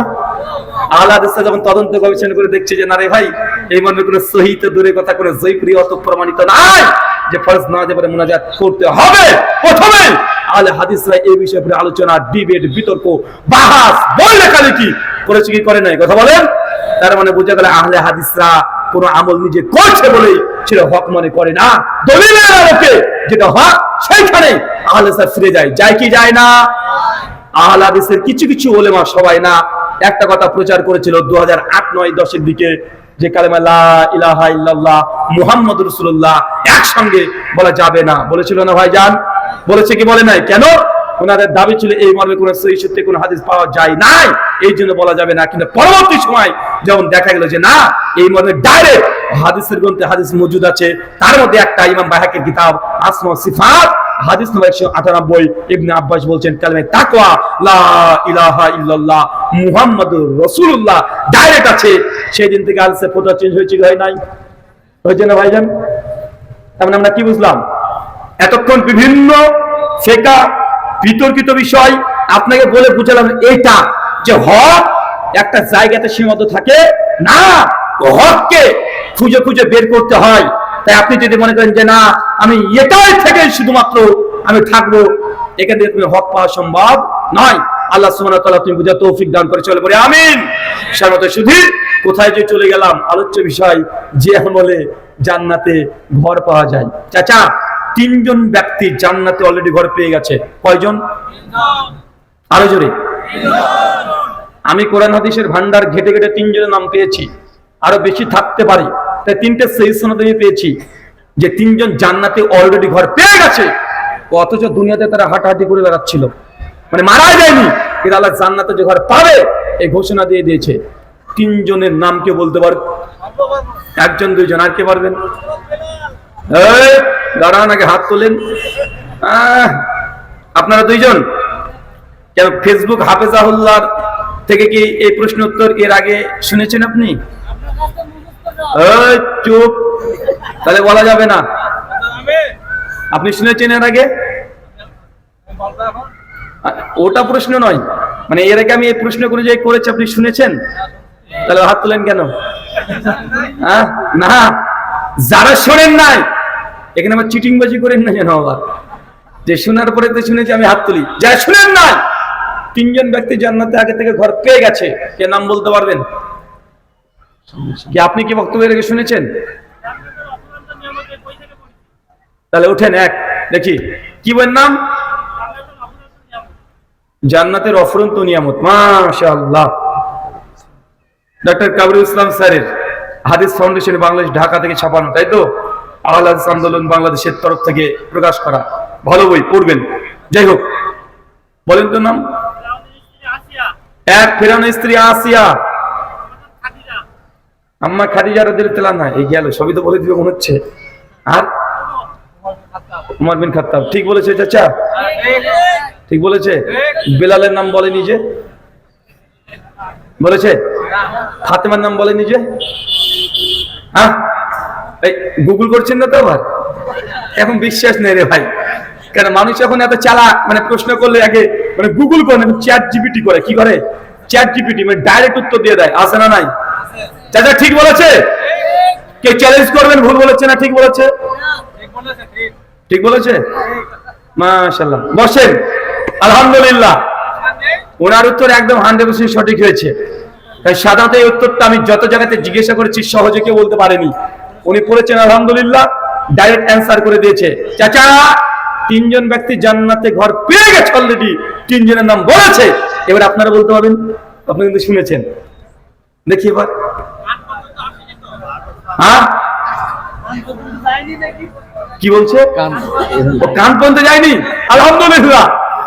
দেখি আরেকজনকে, আপনি আবার বলবেন কেন? এই ঘুরে ঘুরে উনি হাত তুলছেন, আপনাকে আলাদা প্রশ্ন করবো, দাঁড়ান, একে নোট করে রাখলাম। নাই, দাঁড়ান, আপনাকে প্রশ্ন করবো। পেছন থেকে কে বলতে পারেন 3 জন জান্নাতে ঘর পেয়ে গেছে অলরেডি? অলরেডি একজন বলে দিয়েছে পেছন থেকে। চাচা, যাদের বয়স 50 পার, কে বলতে পারবেন? আবার কে বলেছে? আপনি আপনি তো পাশে ছিলেন না? 50-এর উপরে কে আছে? তোমার বয়স 50 হয়েছে? হয়নি? তাহলে একটু পরে 50-এর উপরে যাবেন উঠে দাঁড়ান। কে দেখতে পাই না কেন? ওই চাচা, মাশাআল্লাহ, কতটুকু? চাচা চলে আসেন। আচ্ছা, মাশাআল্লাহ, চাচা বয়স কত? 72। মাশাআল্লাহ। মুসলিম তিরমিজি হাদিস 60 থেকে 70 বছর গড় আয়ু। আল্লাহ সুবহানাহু ওয়া তাআলা চাচাকে 2 বছর হায়াতে বরকত দিয়ে আল্লাহ বাকি জীবন যতদিন বাঁচবে তার পেছনে সমস্ত গুনাহ তুই ক্ষমা করে দে, চলে পড়ে আমিন। ফিরআউনের স্ত্রী আছে এক, কি নাম বললো? খাদিজাতুল কুবরা রাদিয়াল্লাহু আনহা, মাশাআল্লাহ। তিন, ওমর বিন খাত্তাব, মাশাআল্লাহ। 72 বছর বয়সটাকে দেখেছেন, বুক টান করে দাঁড়িয়ে আছে, মনে হচ্ছে দু চার জনকে এখন মেরে এখানে 60 করে শুয়ে দেবে। আর এখনকার যুবকগুলোকে দেখেন, 26 বছর বয়স হয়নি, মনে হচ্ছে মাথা ভেঙে গেছে এখনই। দেখেন সেকেন্ড, সব চিংড়ি খাওয়া ফিগার। আল্লাহ সুবহানাহু ওয়া তাআলা চাচাকে কবুল করুক, আমিন। সামনে শুধু তার মানে আমরা বুঝতে পারলাম তিনজন ব্যক্তি জান্নাত আগে থেকে ঘর পেয়ে গেছে। এক, আসিয়া। দুই, খাদিজাতুল কুবরা। তিন, ওমর বিন খাত্তাব। মানে থাকবে ইনশাআল্লাহ। চলেন তিনজনের ব্যাপারে সংক্ষিপ্ত হয়ে জেনে আসি। মুসনাদ আবি আলা হাদিস 6111, আল্লাহ নবী আলাইহিস সালাম বলছেন, আসিয়া যখন নবী মুসা আলাইহিস সালামের দ্বীন ইসলামকে গ্রহণ করে নিলেন, যখন গ্রহণ করেছে মুসার দ্বীনকে, ইসলামকে, ফিরআউন সঙ্গে খবর পেয়েছে যে তার স্ত্রী মুসা নবীর আনিত দ্বীন গ্রহণ করে নিয়েছে। ফিরআউন সঙ্গে সঙ্গে নিজের স্ত্রীকে জেলখানায় বন্দী রেখে প্রতিদিন সকালবেলা সন্ধ্যাবেলায় 100 200 করে বেত্রাঘাত পিটিয়ে তাকে প্রতিদিন 200 বেত্রাঘাত তাকে পেটাতো। আসিয়া বারবার আল্লাহ করতেন, আল্লাহ এই দুনিয়ার রাজপ্রাসাদ ফিরআউনের দরকার নেই, এই অট্টালিকার প্রয়োজন নেই, তুমি তোমার কাছে জান্নাতে একটা ঘর নির্মাণ করো, তোমার ঘরের আমি কাঙাল। সূরা তাহরিম 66 আয়াত নম্বর 11 তে আল্লাহ জানাচ্ছেন যে আসিয়া তার এই দোয়া, সেই দিন যে দোয়া করেছিল আল্লাহ সেই দোয়াটাকে কবুল করেছেন, তাকে জান্নাতে আল্লাহ সুবহানাহু ওয়া তাআলা আগে থেকে ঘর দিয়ে দিয়েছেন। চাচা বলেন তো, আসিয়া কি এমন আমল করলো যে জান্নাতে ঘর পেয়ে গেল? জি, কি করেছে? ওই তো ইসলাম ঈমান এনেছে। ঈমান তো আপনারও আছে, আমারও আছে, কনফার্ম আমরা জান্নাতে ঘর পাবো। কথা বলেন। জি, কিসের পক্ষে যায়নি? শিরকের পক্ষে তো আমিও যাচ্ছি না, আপনিও যাচ্ছি না। লাখ লাখ সাহাবী শিরকের পক্ষে যায় নাই, তো তারা কি আগে জান্নাতে ঘর পাবে সে সংবাদ পেয়েছে? সমস্ত সাহাবীরা জান্নাতে যাবে ইনশাআল্লাহ, কোনো সমস্যা নেই। বদরের সাহাবী সবাই জান্নাতি, মুহাজির আনসার যারা আছে তারা জান্নাতি। আল্লাহ তাআলা রাজি খুশি হয়ে গেছেন সূরা তাওবা আয়াত নম্বর 100 তে। দলিল একদম, অনেকে মনে করে জান্নাতি মাত্র 10 জন সাহাবী, শুধু আশারে মুবাশশারা 10 জন সাহাবী তারা জান্নাতি, তাই মনে করে যে জান্নাত সার্টিফিকেট পেয়েছে। এই কথা সঠিক নয়। আল্লাহ নবী এক মজলিসে 10 জনকে জান্নাতের সুসংবাদ দিয়েছে, তার জন্য বলা হয় তারা আশারে মুবাশশারা এক মজলিসে 10 জনের জান্নাতের সার্টিফিকেট পেয়েছে। এছাড়া অনেকে জান্নাতের সার্টিফিকেট পেয়েছে। বদরের সাহাবী জান্নাতের সার্টিফিকেট পায় নাই। মুহাজির আনসার সাহাবীরা আল্লাহ তাআলা রাজি খুশি হয়ে গেছে, তারা জান্নাতে যাবে। উহুদের সাহাবী যারা শহীদ হয়েছে, প্রায় 70 জন সাহাবী, তারাও জান্নাতে যাবে। এরকম অনেকে আছে আলাদা আলাদা, হাসানের নামে এসেছে, হোসেনের নামে এসেছে, ফাতেমার নামে এসেছে, আসে না? নাই, আছে। তার মানে এক একজনের মাকাম জান্নাতে এক এক রকমের। ফাতেমা নারীদের সর্দার হবে, আবু বকর তিনি জান্নাতে বৃদ্ধদের সর্দার হবে। এমন এক ঘটনা পাওয়া যায়, বিলাল বিন রাবাহ তিনি জান্নাতে ঘুরে বেড়াচ্ছিলেন, জান্নাতের সামনে দিয়ে তিনি ঘুরে বেড়াচ্ছিলেন, নবী পায়ের আওয়াজ পেয়েছে। এক একজনের এক এক রকমের মর্যাদা, কিন্তু স্পেশাল ভাবে জান্নাতে ঘর পাবে কনফার্ম হয়ে গেছে, টিকিট কনফার্ম একদম। কোন ঘর পাবে মৃত্যুর আগে এক ঝলক কেউ কেউ দেখেও নিয়েছে। এই মাত্র 3 জন। কয়জন? 3 জন। তাহলে আসিয়া কি রে ভাই, কি এমন আমল করেছে? মায়েরা, এই আসিয়ার জীবনী থেকে আপনাকে শিক্ষা নিতে হবে আজকে। আসিয়ার স্বামীর নাম কি ছিল? কত বড় আল্লাহর ওলি দেখেছেন? হ্যাঁ, আল্লাহর ওলি না, ও আল্লাহর ওলি না, শয়তানের ওলি। কার ওলি? শয়তানের ওলি। আসিয়া যদি এই ফিরআউনের মতো স্বামীর সঙ্গে জীবনে সংসার করতে পারে, আপনি আপনার স্বামীর সঙ্গে সংসার করছেন মাত্র 5 বছর, কত অভিযোগ মায়েরা, কত অভিযোগ। একটু 19-20 হয়ে গেলে আপনি বলছেন যে তোমার সঙ্গে 10 বছর ধরে 20 বছর ধরে সংসার করছি, জীবনে তুমি আমাকে শান্তিতে রাখলা না। আছে না নাই? মায়েরা, আপনার কাছে প্রশ্ন, আপনার স্বামী কত বড় খারাপ? ফিরআউনের চাইতেও খারাপ। ফিরআউন প্রত্যেকদিন তার স্ত্রীকে 100-200 করে বেত্রাঘাত মারতেন, আপনার স্বামী আপনাকে 200 খানা মারে? তো আপনি এত অভিযোগ, স্বামীর বিরুদ্ধে সবসময় অভিযোগ।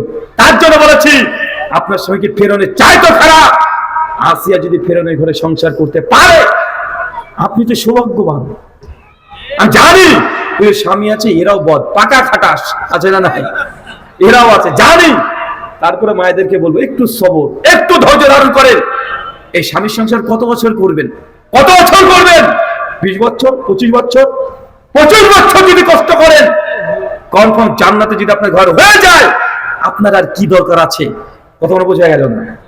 দুনিয়া যদি 25টা বছর কষ্ট করতে পারেন, আপনি শুধু একটা মানে বড় ডাক্তার হবেন, বড় ইঞ্জিনিয়ার হবেন, বড় একজন ব্যবসায়িক হবেন, তার জন্য সে যে ক্লাস যখন বয়স আপনার 5, তখন আপনি স্কুলে ভর্তি হয়েছেন, 5 বছর বয়সে, 30 বছর বয়সে আপনি চাকরি পাচ্ছেন, আছে না নাই? 25 বছর ধরে পড়াশোনা, দুনিয়ার মাত্র 50-60 1 লক্ষ টাকা বেতন পাওয়ার জন্য 25 বছর স্ট্রাগল, দিন রাত 24 ঘন্টা পড়াশোনা করছেন। তো জান্নাতে ঘর পাবেন, তো 10-20 বছর পরিশ্রম করা যাবে না? কষ্ট করা যাবে না? সবর করা যাবে না? করেন, ইনশাআল্লাহ জান্নাতে ঘর আপনি পাবেন।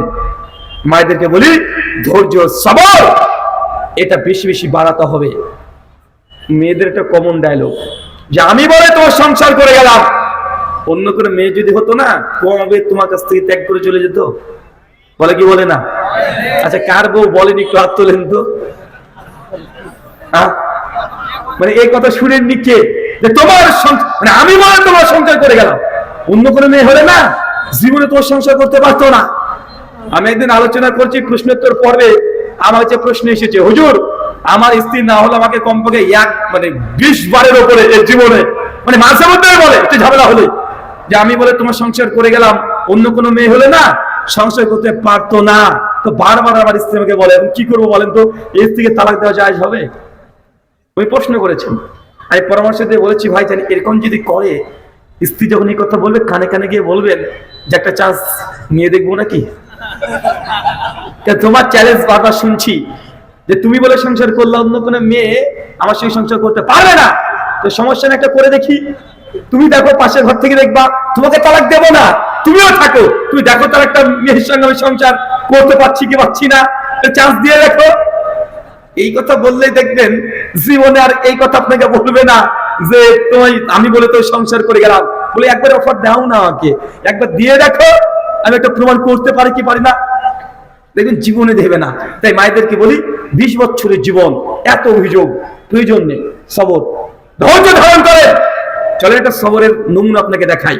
সেই মুসলিম 3006 নম্বর হাদিস, রুমাইসা নাম শুনেছেন? রুমাইসা নাম শোনা নাই?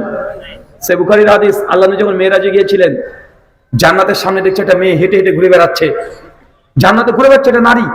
আমরা হুজুরদের মুখে তো অনেক শুনেছি, নবী যখন মেরাজে গেলেন দেখলেন জাহান্নামে শুধু নারী আর নারী, জাহান্নামে নারীরা পূর্ণ। জি হাদিস শুনেছি, কিন্তু আল্লাহ নবী যখন জান্নাতের সামনে দিয়ে হেঁটে যাচ্ছেন, যে জান্নাতে একটা নারী, একটা মেয়ে মানুষ ঘুরে বেড়াচ্ছে, আল্লাহ নবী ভালো করে তাকিয়ে দেখছে, এটা অন্য কেউ না, এটা হচ্ছে আনাস বিন মালিকের মা রুমাইসা। কি নাম? আনাস বিন মালিকের মা রুমাইসা। তার স্বামীর নাম হচ্ছে আবু তালহা। তার স্টোরি ঘটনা বুখারী মুসলিমে একাধিক জায়গাতে নকল করা হয়েছে। কি এমন আমল করেছে যে আগে থেকেই মৃত্যুবরণ করেনি, অথচ জান্নাতে ঘুরে বেড়াচ্ছে। মানে বুঝতে হলেন না মনে হয় যে কত যে সৌভাগ্যবান এরা, যেমন মারাই যায়নি। নবী মিরাজে গিয়ে দেখছে যে রুমাইসা ঘুরে বেড়াচ্ছে জান্নাতে। চিন্তা করতে পারছেন আমল কি? খুব বেশি আমল নাই মায়েরা, খুব বেশি আমল নাই। সে মুসলিমের যে রেওয়ায়াতগুলো প্রমাণিত আসছে যে রুমাইসা রাদিয়াল্লাহু আনহা, আবু তালহা তার স্বামীর নাম। আবু তালহার সঙ্গে যখন রুমাইসার যখন বিবাহ হয়ে গেছে, আবু তালহা একদিন তার বাড়িতে তার অসুস্থ সন্তানকে থুয়ে আল্লাহ নবীর সঙ্গে যুদ্ধ জিহাদে তিনি অংশগ্রহণ করেছে বা বিজনেসের কাছে বাইরে গেছে, দুটো রেওয়াতে আসছে। যখন দীর্ঘ 1.5 মাস পরে আবু তালহা নিজের বাড়িতে ফিরবেন, সেদিন আগে থেকে জানিয়ে দেওয়া হয়েছে যে কাফেলা গিয়েছিল ব্যবসার উদ্দেশ্যে বা জিহাদের উদ্দেশ্যে, আজকে রাত্রিবেলাতে ফিরে আসছে। রুমাইসা খবর পেয়েছে যে তার স্বামী আজকে বাড়িতে ফিরবে, কিছুক্ষণ পরে তার সে অসুস্থ সন্তান সেই দিনেই মারা যায়। সেই দিনে মারা গেছে। রুমাইসার সঙ্গে সঙ্গে তার প্রতিবেশী সবাইকে বলে বেড়াচ্ছে, খবরদার আমার স্বামী 1.5 মাস পরে বাড়িতে ফিরে আসছে, আমার স্বামী তার সন্তান যে মারা গেছে, কেউ জানাবে না তাকে। আমি যতক্ষণ না জানাচ্ছি আমার স্বামীকে, ততক্ষণ কেউ জানাবে না। রুমাইসার সঙ্গে সঙ্গে নিজের সন্তানকে সুন্দর করে কাপড় দিয়ে মুড়িয়ে বিছানায় একটা কোণাতে তাকে সুন্দর করে সাত করে শুয়ে দিয়ে রেখে দিয়েছে। রাত্রি হয়েছে, আবু তালহা বাড়িতে ফিরছেন, তাকে ওজুর পানি দিয়েছে, ওজু করেছে, সালাত আদায় করেছে, তার সামনে সুন্দর সুন্দর খাবার রুমাইসা তৈরি করেছে, তারপরে সুন্দর করে নিজে সেজেছে। আবু তালহা খাওয়া দাওয়া করে যখন তৃপ্তি চলে এসেছে, বিছানায় গিয়ে শায়িত শুয়ে আছে, রেস্ট করছে। রুমাইসাকে সাজুগুজু করছে, স্বামী এসেছে অনেকদিন পর, সুন্দর করে সেজেছে। সেজে আবু তালহার কাছে গিয়েছে। সারা রাত ধরে স্বামী স্ত্রী অনেক গল্প। কেন বাইরে থেকে যখন কোন প্রবাসী ভাই যেদিন প্রথম বাড়িতে আসে, স্ত্রীর সঙ্গে সারা গল্প হয় না?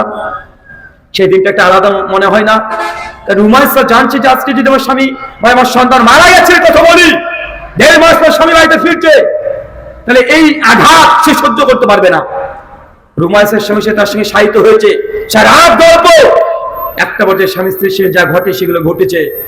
রুমাইসা যখন দেখছেন যে তার স্বামীর মধ্যে আর কোনো ক্লান্তি নেই, ফুরফুরে মেজাজ চলে এসেছে, একদম স্বাভাবিক হয়ে গেছে, রুমাইসা তার স্বামীকে বলছে, আবু তালহা আপনাকে একটা প্রশ্ন করব, উত্তর করবেন? জি রুমাইসা, কি প্রশ্ন করবে বলো? রুমাইসা বলছে, দেখেন আল্লাহ মানে কোনো ব্যক্তি যদি কাউকে কোনো আমানত রেখে যায়, পরবর্তী সময় যদি সে আমানত যদি ফেরত চায়, তাহলে আমানত কি ফেরত দেওয়া উচিত আমাদের? আবু তালহা বলছে, রুমাইসা যেই সময় আমরা ইসলামে ছিলাম না, আমরা কত আমানতের খিয়ানত করেছি, ইসলাম আমানতের খিয়ানত করতে দেয় না।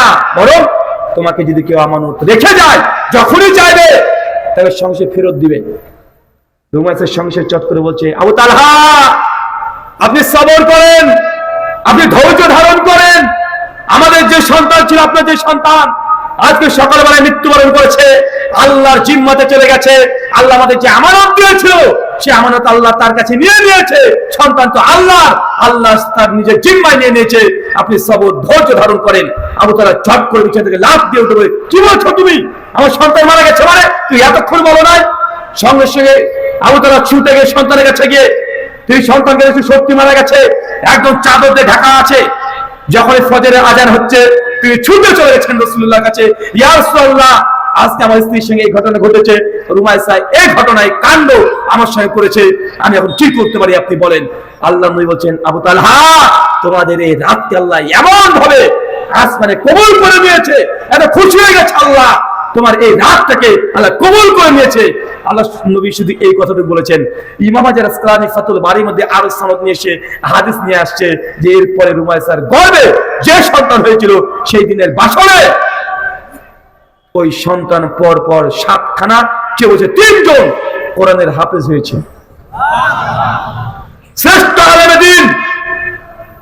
মায়েদেরকে বলি, চিন্তা করেছেন রুমাইসার দূরদর্শিতা, স্বামী যেন একটু কষ্ট না পায়, নিজের কলিজার টুকরা সন্তান মারা গেছে, তিনি পজিশন দেখছে যে না কষ্ট করে আসছে, এখন যদি প্রথমে স্বামীকে বলে দিই যে আমার সন্তান মারা গেছে, তার রাগ হয়ে যেতে পারে, সে হৃদয় থেকে রক্তক্ষরণ হতে পারে, তাকে মেজাজটাকে শান্ত করে ফুরফুরে মেজাজ করে তারপরে। অনেকে আপনারা আছেন জানেন, যখন আপনি বিদেশ থেকে আসছেন, স্ত্রী আছে, স্ত্রীর প্রতি টান এটা আলাদা আছে না? নাই কথা বলেন, আছে। প্রথমে যদি মৃত্যুর সংবাদ শুনে নাই, স্ত্রীর কাছে যাওয়া তার দ্বারা সম্ভব হবে না। রুমাইসা অনেক চিন্তা করে। এই হাদিসের ফাওয়াইদ ইমাম আসকালানী ফাতুল বারীর মধ্যে অনেক আলোচনা করেছে। এখান থেকে বোঝা যায় যে রুমাইসার যে দূরদর্শিতা, স্বামীর প্রতি ভালোবাসা, ভক্তি আমাদের মায়েদের বোনেদের মধ্যে যদি আসে, ইনশাআল্লাহ জেনে রাখেন আপনি রুমাইসার মতো জান্নাতি একটা নারী হিসাবে নিজেকে গড়ে তুলুন। এই দুনিয়াতে মাত্র 20 বছর সংসার করতে এসেছেন। কত বছর বলেন তো ভাইজান? 20 বছর। তাই সবর, সংসার মানে সবর, সংসার মানে ধৈর্য, সংসার মানে আপনাকে কঠিন সবরের অধিকারী হতে হবে। যদি সবর করতে না পারেন, যদি মানুষের কথা শুনেছেন, পরিবারের কথা শুনছেন, হজম করা যদি না জানেন, তাহলে সংসারকে টিকানো খুব মুশকিল। কি মুশকিল নয়? মুশকিল। তাই আপনাকে সবর ধৈর্য ধারণ করতে হবে। মানুষের কথাগুলোকে এক কান দিয়ে শুনে আর এক কান দিয়ে বের করে দিতে হবে। এটা যদি না করতে পারেন, সংসার এই দুনিয়াতে জাহান্নামের মতো মনে হবে যে আপনি জেলখানাতে আছেন, আপনি সংসার করছেন না, জেলখানা আপনার সংসারটা মনে হবে কি হবে না? তাই মাদেরকে বলবো সবর করেন, ধৈর্য ধারণ করতে শেখেন। মাত্র 20 বছরে সংসার করবেন, তারপর তো মৃত্যু হলে ইনশাআল্লাহ জান্নাতে ঘর পাবেন। ওই ঘরের জন্য দুনিয়ার ঘরের কষ্ট হলেও এটা সহ্য করে নেন।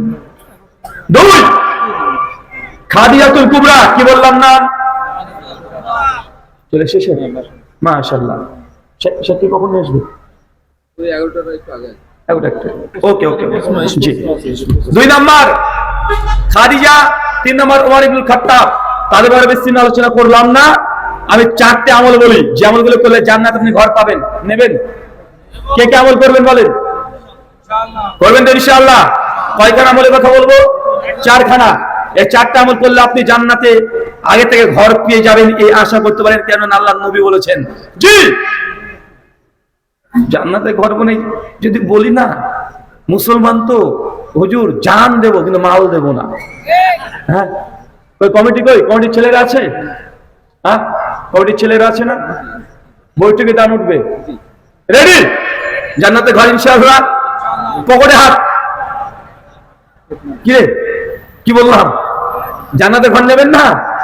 পকেটে হাত দিতে হবে তো। সবাই হাত, 2 পকেটে হাত ঢুকে দেন। আর ছেলে 2-4 জন হলে হবে? এটা মানুষ না পায়জামারে 20-30 জন ঢুকে যান। চলেন আমরা হাদিস শুনি। সহিহ বুখারী। চাচা, জান্নাতে ঘর পাওয়ার জন্য 1 নম্বর আমল সহিহ বুখারী কিতাবুস সালাত হাদিস নম্বর 450। আল্লাহ নবী বলেন, কেউ যদি দুনিয়াতে একটা মসজিদ নির্মাণ করে দেয়, বাইতুল ফিল জান্নাহ, আমি আল্লাহ তাকে জান্নাতে ঘর দিয়ে দিব। চাচা বলেন তো কি আমল করতে হবে? কি আমল বলেন? মসজিদ নির্মাণ করতে হবে। পারবেন তো ইনশাআল্লাহ? ইনশাআল্লাহ। যদি আপনি সরাসরি একটা গোটা মসজিদ তৈরি করতে নাও পারেন, যদি বলেন যে রুহুল আমিন ভাই 20-30 লক্ষ টাকা খরচ করতে মসজিদ নির্মাণ করা আমার দ্বারা সম্ভব নয়, আমি একজন গরিব মানুষ, তো আপনাকে সহজ এবং সুযোগ করে দিচ্ছি। সুনানে ইবনে মাজাহ হাদিস 738 সনদ হাসান। আল্লাহ নবী বলেন, কেউ যদি দুনিয়াতে একটা পায়রা ডিমের সমানও মসজিদ তৈরি করে দেয়, বাইতুল ফিল জান্নাহ। চাচা, কিসের সমান মসজিদ? কোথায়? কিসের সমান চাচা? পায়রা ডিমের সমান। আচ্ছা বলেন তো, পায়রা ডিমের সমান মসজিদ হয়? পায়রা ডিমের সমান মসজিদ হয়? ইমাম আজকালী ফাতুল বারীর মধ্যে বলছেন, পায়রা ডিমের সমান অর্থ এটা নয় যে পায়রা ডিমের সমান মসজিদ করতে হবে। এর অর্থ হচ্ছে এটাই, মসজিদের জন্য কেউ যদি 1 মুসল্লা সমপরিমাণ জায়গা কিছু অংশ দান করে, আল্লাহ সুবহানাহু ওয়া তাআলা তাকে জান্নাতে ঘর দেবে। মানে আপনি যদি মসজিদের জন্য যা দান করবেন, আপনি জান্নাতে ঘর পাবেন। ইনশাআল্লাহ করব তো? মায়েরা, কখনো যদি মসজিদের জন্য কেউ টাকা চায়, খালি হাতে ফেরত দেবেন না। 1 টাকা দিয়ে হলেও শরীক হবেন ইনশাআল্লাহ। 1 টাকা দিয়ে হলেও আল্লাহ বলেন, আল্লাহ এই 1 টাকার সময় ছিল, খালি হাতে দেবেন না। এটা যেন আপনার আমলে থাকে, যে একটা খাস আমল। কোন মানুষ যদি দান আমাকে যে চেয়েছে, খালি হাতে ফেরত দিয়েছি, এটা আপনার জীবদ্দশাতে যেন না হয়। এরকম একটা খাস আমল আপনার জীবনে আপনি একদম নিজের জন্য এটা ফরজ করে নেন ইনশাআল্লাহ। 2 সুনান তিরমিজি হাদিস 415 শেখ আলবানী শেখ শুআইব আরনাউত হোসেন আসাদ আদ-দারানি রাহিমাহুল্লাহ সনদকে হাসান সহিহ বলেছেন। ইমাম তিরমিজি হাদিসকে সহিহ বলেছেন। আল্লাহ নবী বলেন, কেউ যদি প্রতিদিন 12 রাকাত নামাজ পড়ে সুন্নাত। চাচা, কত রাকাত? আরো জোরে, কত রাকাত?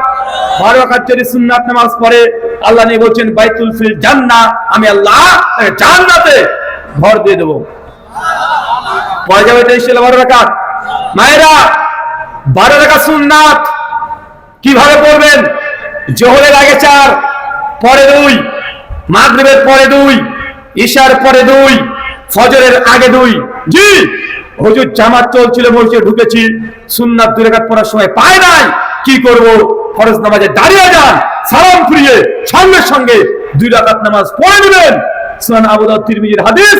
আল্লাহ নবী বলেন, ইকামত যদি পড়া যায়, ফরজ ব্যতীত কোনো নামাজ নেই।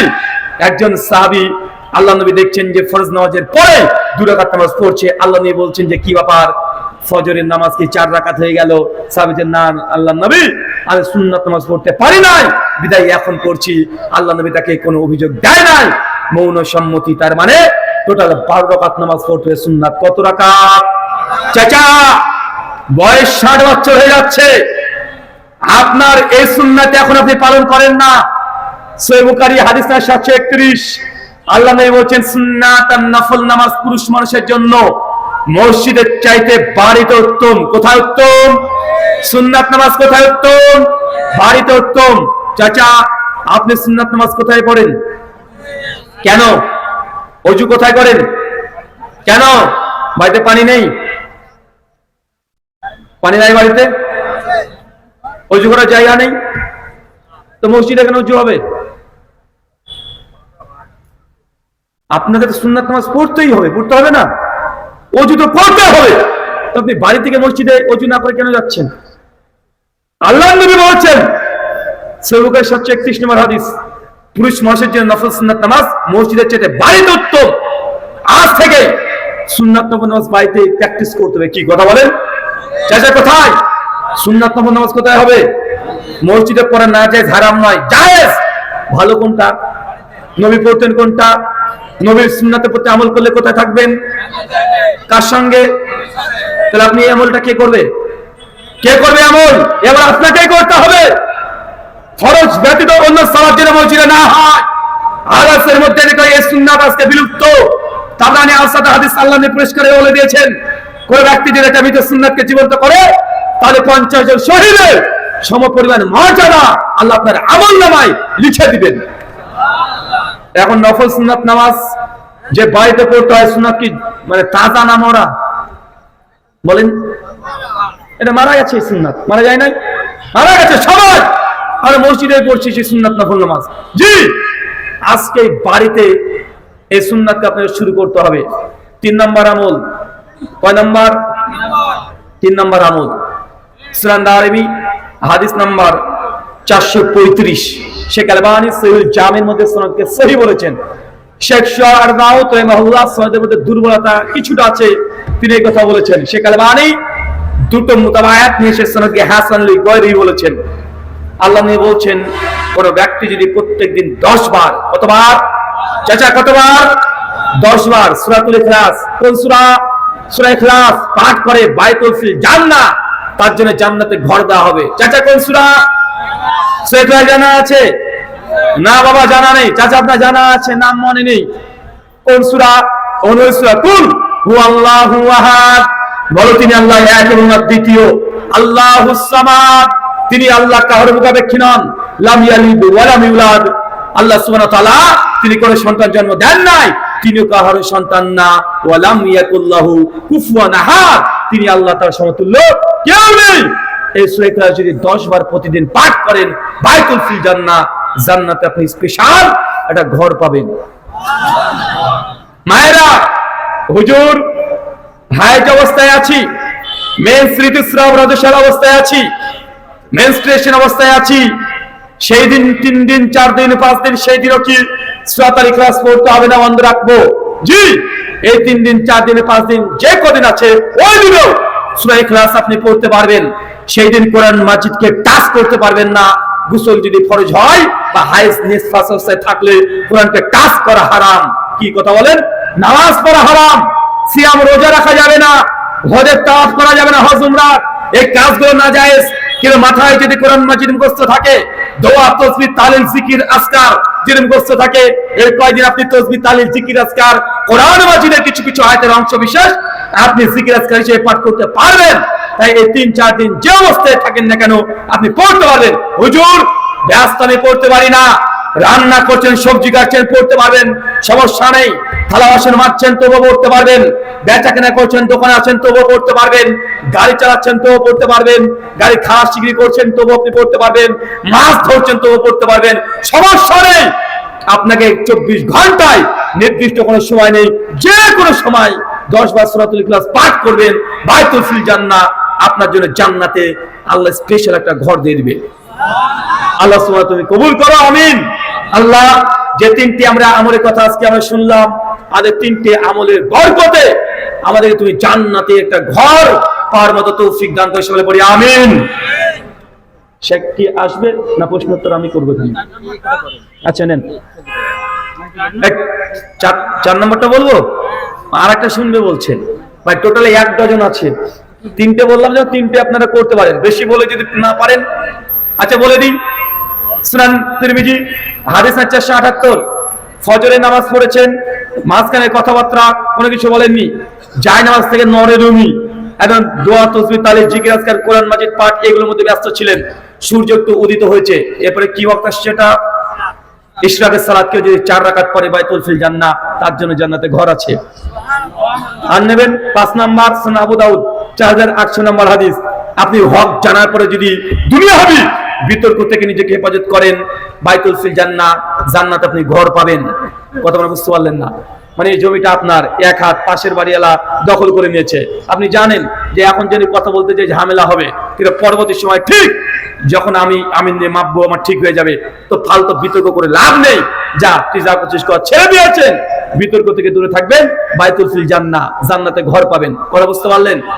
আর নেবেন নাকি? থাক, 6টা হয়ে গেছে, নেন প্রশ্ন করেন, বাকিটা অন্য দিন হবে। জি ইনশাআল্লাহুল আজিজ। জি, হাদিসে বর্ণিত আছে, যার অন্তরে সরিষা পরিমাণ ঈমান আছে একদিন না একদিন জান্নাতে প্রবেশ করবে, কিন্তু আল কোরআনে বর্ণিত আছে জাহান্নামীরা চিরস্থায়ী জাহান্নামী। এই বিষয়ে আপনার মতামত কি? জাহান্নামীরা চিরস্থায়ী জাহান্নামী কোরআন মাজিদে আছে, কিন্তু হাদিসে আছে মানে অন্তরে যদি সরিষা দানা সমপরিমাণে ঈমান থাকে তাহলে সে জান্নাতে যাবে না। শোনেন, হাদিসের ভাষায় 2 ধরনের হাদিস পেয়ে যাবেন। এক, যেন আমি একটু আগে বললাম মুসলিম হাদিস 195 নম্বর হাদিস, কেউ যে টাকনা নিচে জামা কাপড় প্যান্ট যদি পরে মাকাদুমিনা না, তার থাকার জায়গায় জাহান্নাম আছে না ভাইজান? মানে একজন ব্যক্তি নামাজ পড়ে, রোজা আছে, হজ যাকাত সব আছে, শিরিক করে না, তৌহিদের উপরে প্রতিষ্ঠিত, সুন্নাত সব আমল করে, কিন্তু টাকনা নিচে কাপড় গিয়েছে, এ কি জাহান্নামী? এই হাদিসগুলোর ব্যাখ্যাতে ইমাম হাজার আসকালানী ফাতুল বারীর মধ্যে আলোচনা করেছেন, যেসব হাদিসগুলোতে বলা হচ্ছে এইটা করলে জাহান্নামী, এই আমলটা করলে জান্নাতি, এইগুলো হচ্ছে এক একটা ওয়ে, রাস্তা, মানে এটা জাহান্নামে যাওয়ার একটা কারণ। কি বলেন তো ভাইজান? আপনার নামাজ, হজ, যাকাত, দান, সাদকা সব আছে, কিন্তু আপনার টাকনা নিচে কাপড়ে পড়েছেন, তার মানে এই নয় যে আপনি জাহান্নামে ডাইরেক্ট চলে গেলেন, কিন্তু আপনার সমস্ত কিছু আছে, এটা জাহান্নামে যাওয়ার জন্য একটা কারণ। কথা বুঝতে পারলেন? যে আপনি জাহান্নামে যাবেন, এটা জাহান্নামে যাওয়ার জন্য একটা রাস্তা, একটা কারণ, ডাইরেক্ট জাহান্নামে যাবেন এমনটা নয়। ঠিক ওই হাদিসগুলোর সমস্ত ব্যাখ্যা এটাই, যে কেউ একটা এই আমলটা করলো, তার পেছনের সমস্ত গুনাহগুলোকে আল্লাহ মাফ করে দিল, তার অর্থ ডিরেক্ট এই হলো না যে আপনি 80 বছরে যা আপনি মানে গুনাহ করেছেন সবগুলো মাফ করে দিল, মানে এটা সত্যি যে আল্লাহ কবুল করে নাই, মাফ হবে, একটা রাস্তা। কথা বুঝতে পারলেন? তৃতীয় বিষয়, কোরআনে মাজিদে ডিরেক্ট খালিদিনা ফিহা আবাদা, যে হাদিস কোরআনে আয়াতগুলো আসছে যে এই আমলগুলো করলে সে চিরস্থায়ী জাহান্নামী। দেখেন কোরআনে আয়াত সূরা হুজুরাত পড়বেন, 10, 11, 12, 13 নম্বর পর আয়াতগুলো, যে আল্লাহ সুবহানাহু ওয়া তাআলা জানিয়ে দিয়েছেন যে মুমিনদের 2 দল যুদ্ধ যখন করবে সেই সময়তে তাদের জন্য উভয় দলে জাহান্নামী। এই আয়াতের ব্যাখ্যা করতে গিয়ে একাধিক হাদিস আছে, একাধিক, যে কিয়ামতের মাঠে আল্লাহ শাফাত করবে, আছে না নাই? জাহান্নামী ব্যক্তি, শেষ ব্যক্তি যখন আল্লাহ শাফাত করে নিয়ে আসবেন, তার ব্যাপারে হাদিস আছে, অনেকগুলো আছে। আহলে হাদিসরা আহলে সুন্নাহ ওয়াল জামাতের আকীদাতে লালন করে, তারা বিশ্বাস করে আল্লাহ নবী কিয়ামতের মাঠে জাহান্নামীদের শাফাত করে তিনি জান্নাতে নিয়ে আসবেন।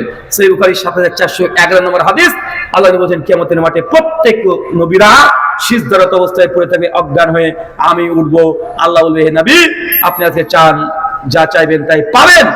আল্লাহ নবী বলবেন আল্লাহ আমার উম্মত, ইয়া উম্মতি, আমার উম্মত। আল্লাহ বলবেন মুহাম্মদ যাও, জাহান্নামের দিকে চলে যাও, জাহান্নাম থেকে তোমার উম্মতকে তুমি কাকে কাকে নিতে চাও আমি তাদেরকে সিলেকশন করে দিয়েছি, তুমি তাদেরকে জাহান্নাম থেকে জান্নাতে নিয়ে এসো। নবীকে 3 বার আল্লাহ সুযোগ দিবে। কয়বার? কথা বলেন, কয়বার? 3 বার। ওটা জাহান্নামী ছিল, আল্লাহ জাহান্নাম থেকে জান্নাতে নিয়ে যাচ্ছে। সহিহ বুখারীর হাদিস, আল্লাহ সুবহানাহু ওয়া তাআলা স্বয়ং শেষে তিনি শাফাত করবেন, জাহান্নামীদের তিনি হাত দিয়ে 1 অঞ্জলি সমপরিমাণ মানুষ জাহান্নাম থেকে তুলে তিনি জান্নাতে দিয়ে দিবেন। অনেক আছে, অনেক।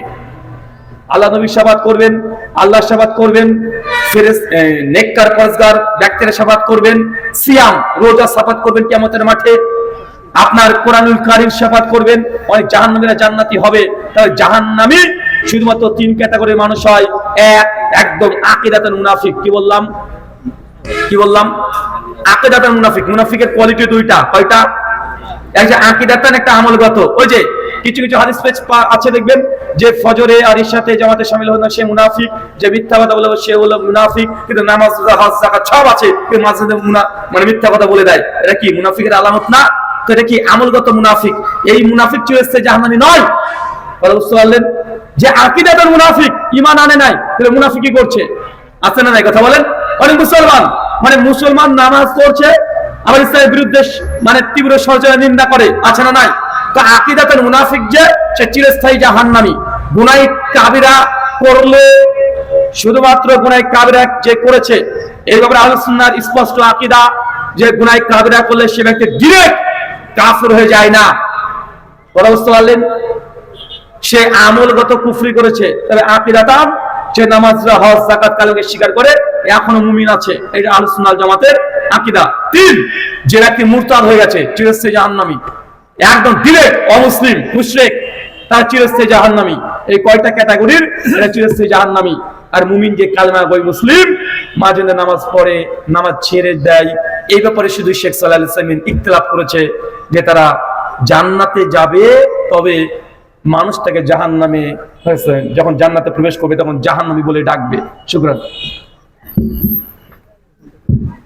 গরিবদের সাহায্য করার উদ্দেশ্যে বিনা সওয়াবের আশায় যদি ব্যাংকে ফিক্সড ডিপোজিট করে রাখা হয় এবং প্রতি মাসে তার সুদের টাকা দান করা হয়, ইসলামের দৃষ্টিকোণ থেকে এটা করা যাবে কি? আরে সর্বনাশ, কত বড় আল্লাহর ওলি রে!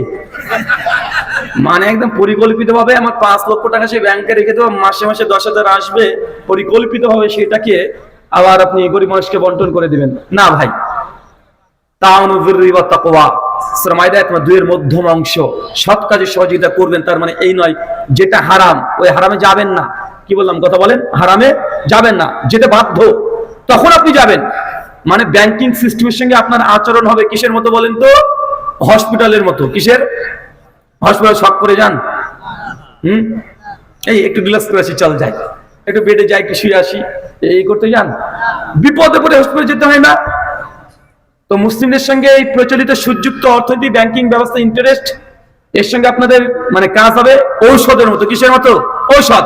প্রয়োজন নাহলে হচ্ছে না তখন খাবেন, যখন খাওয়া সুস্থ হয়ে গেছে আর দরকার নেই, ওদের টাকা নেই, দরকার নেই, কথা বুঝতে পারলেন? তাই যে কোনো সুদ থেকে একদম শত হাত দূরে থাকতে হবে। তো যখন দেখছেন না এটা সেটা সম্ভব নয়, তখন ব্যাংকের টাকা রেখেছেন, অতিরিক্ত ইন্টারেস্ট পেয়েছেন, ওই অংশটা গরিব মিসকিনকে দিলেন, ঠিক আছে, সেটা পরিকল্পিত ভাবে পূর্বে একদম সিদ্ধান্ত নিয়ে ইস্তেহাত করে একদম ব্যাংকে কোটি টাকা রাখবেন, মাসে 50,000 আসবে, গরিব মিসকিনকে দিবেন। এত বড় গরিবের রাজা রবিন হুড আপনাকে হতে হবে না। জি। একজন মুহাদ্দিস বলেছেন, আল্লাহ রাসূল সাল্লাল্লাহু আলাইহি সাল্লাম একটানা 10 দিন সিয়াম পালন করেছেন, সাহরিও করেননি, ইফতারিও করেননি। এ মর্মে কোনো হাদিস আছে কি? টানা 10 দিন করেছে এ মর্মে আমার ইলম মোতাবেক আমি পাচ্ছি না। তো সেই মুসলিম কিতাব সওমে বিশাল বিষয়ে আল্লাহর নবী তিনি সওমে বিশাল রাখতেন। কেমন?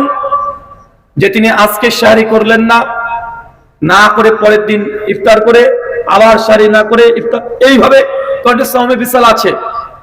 তবে 10 দিনের কথা আমার ইলম মোতাবেক নাই। আল্লাহু আলাম বিসাওয়াব।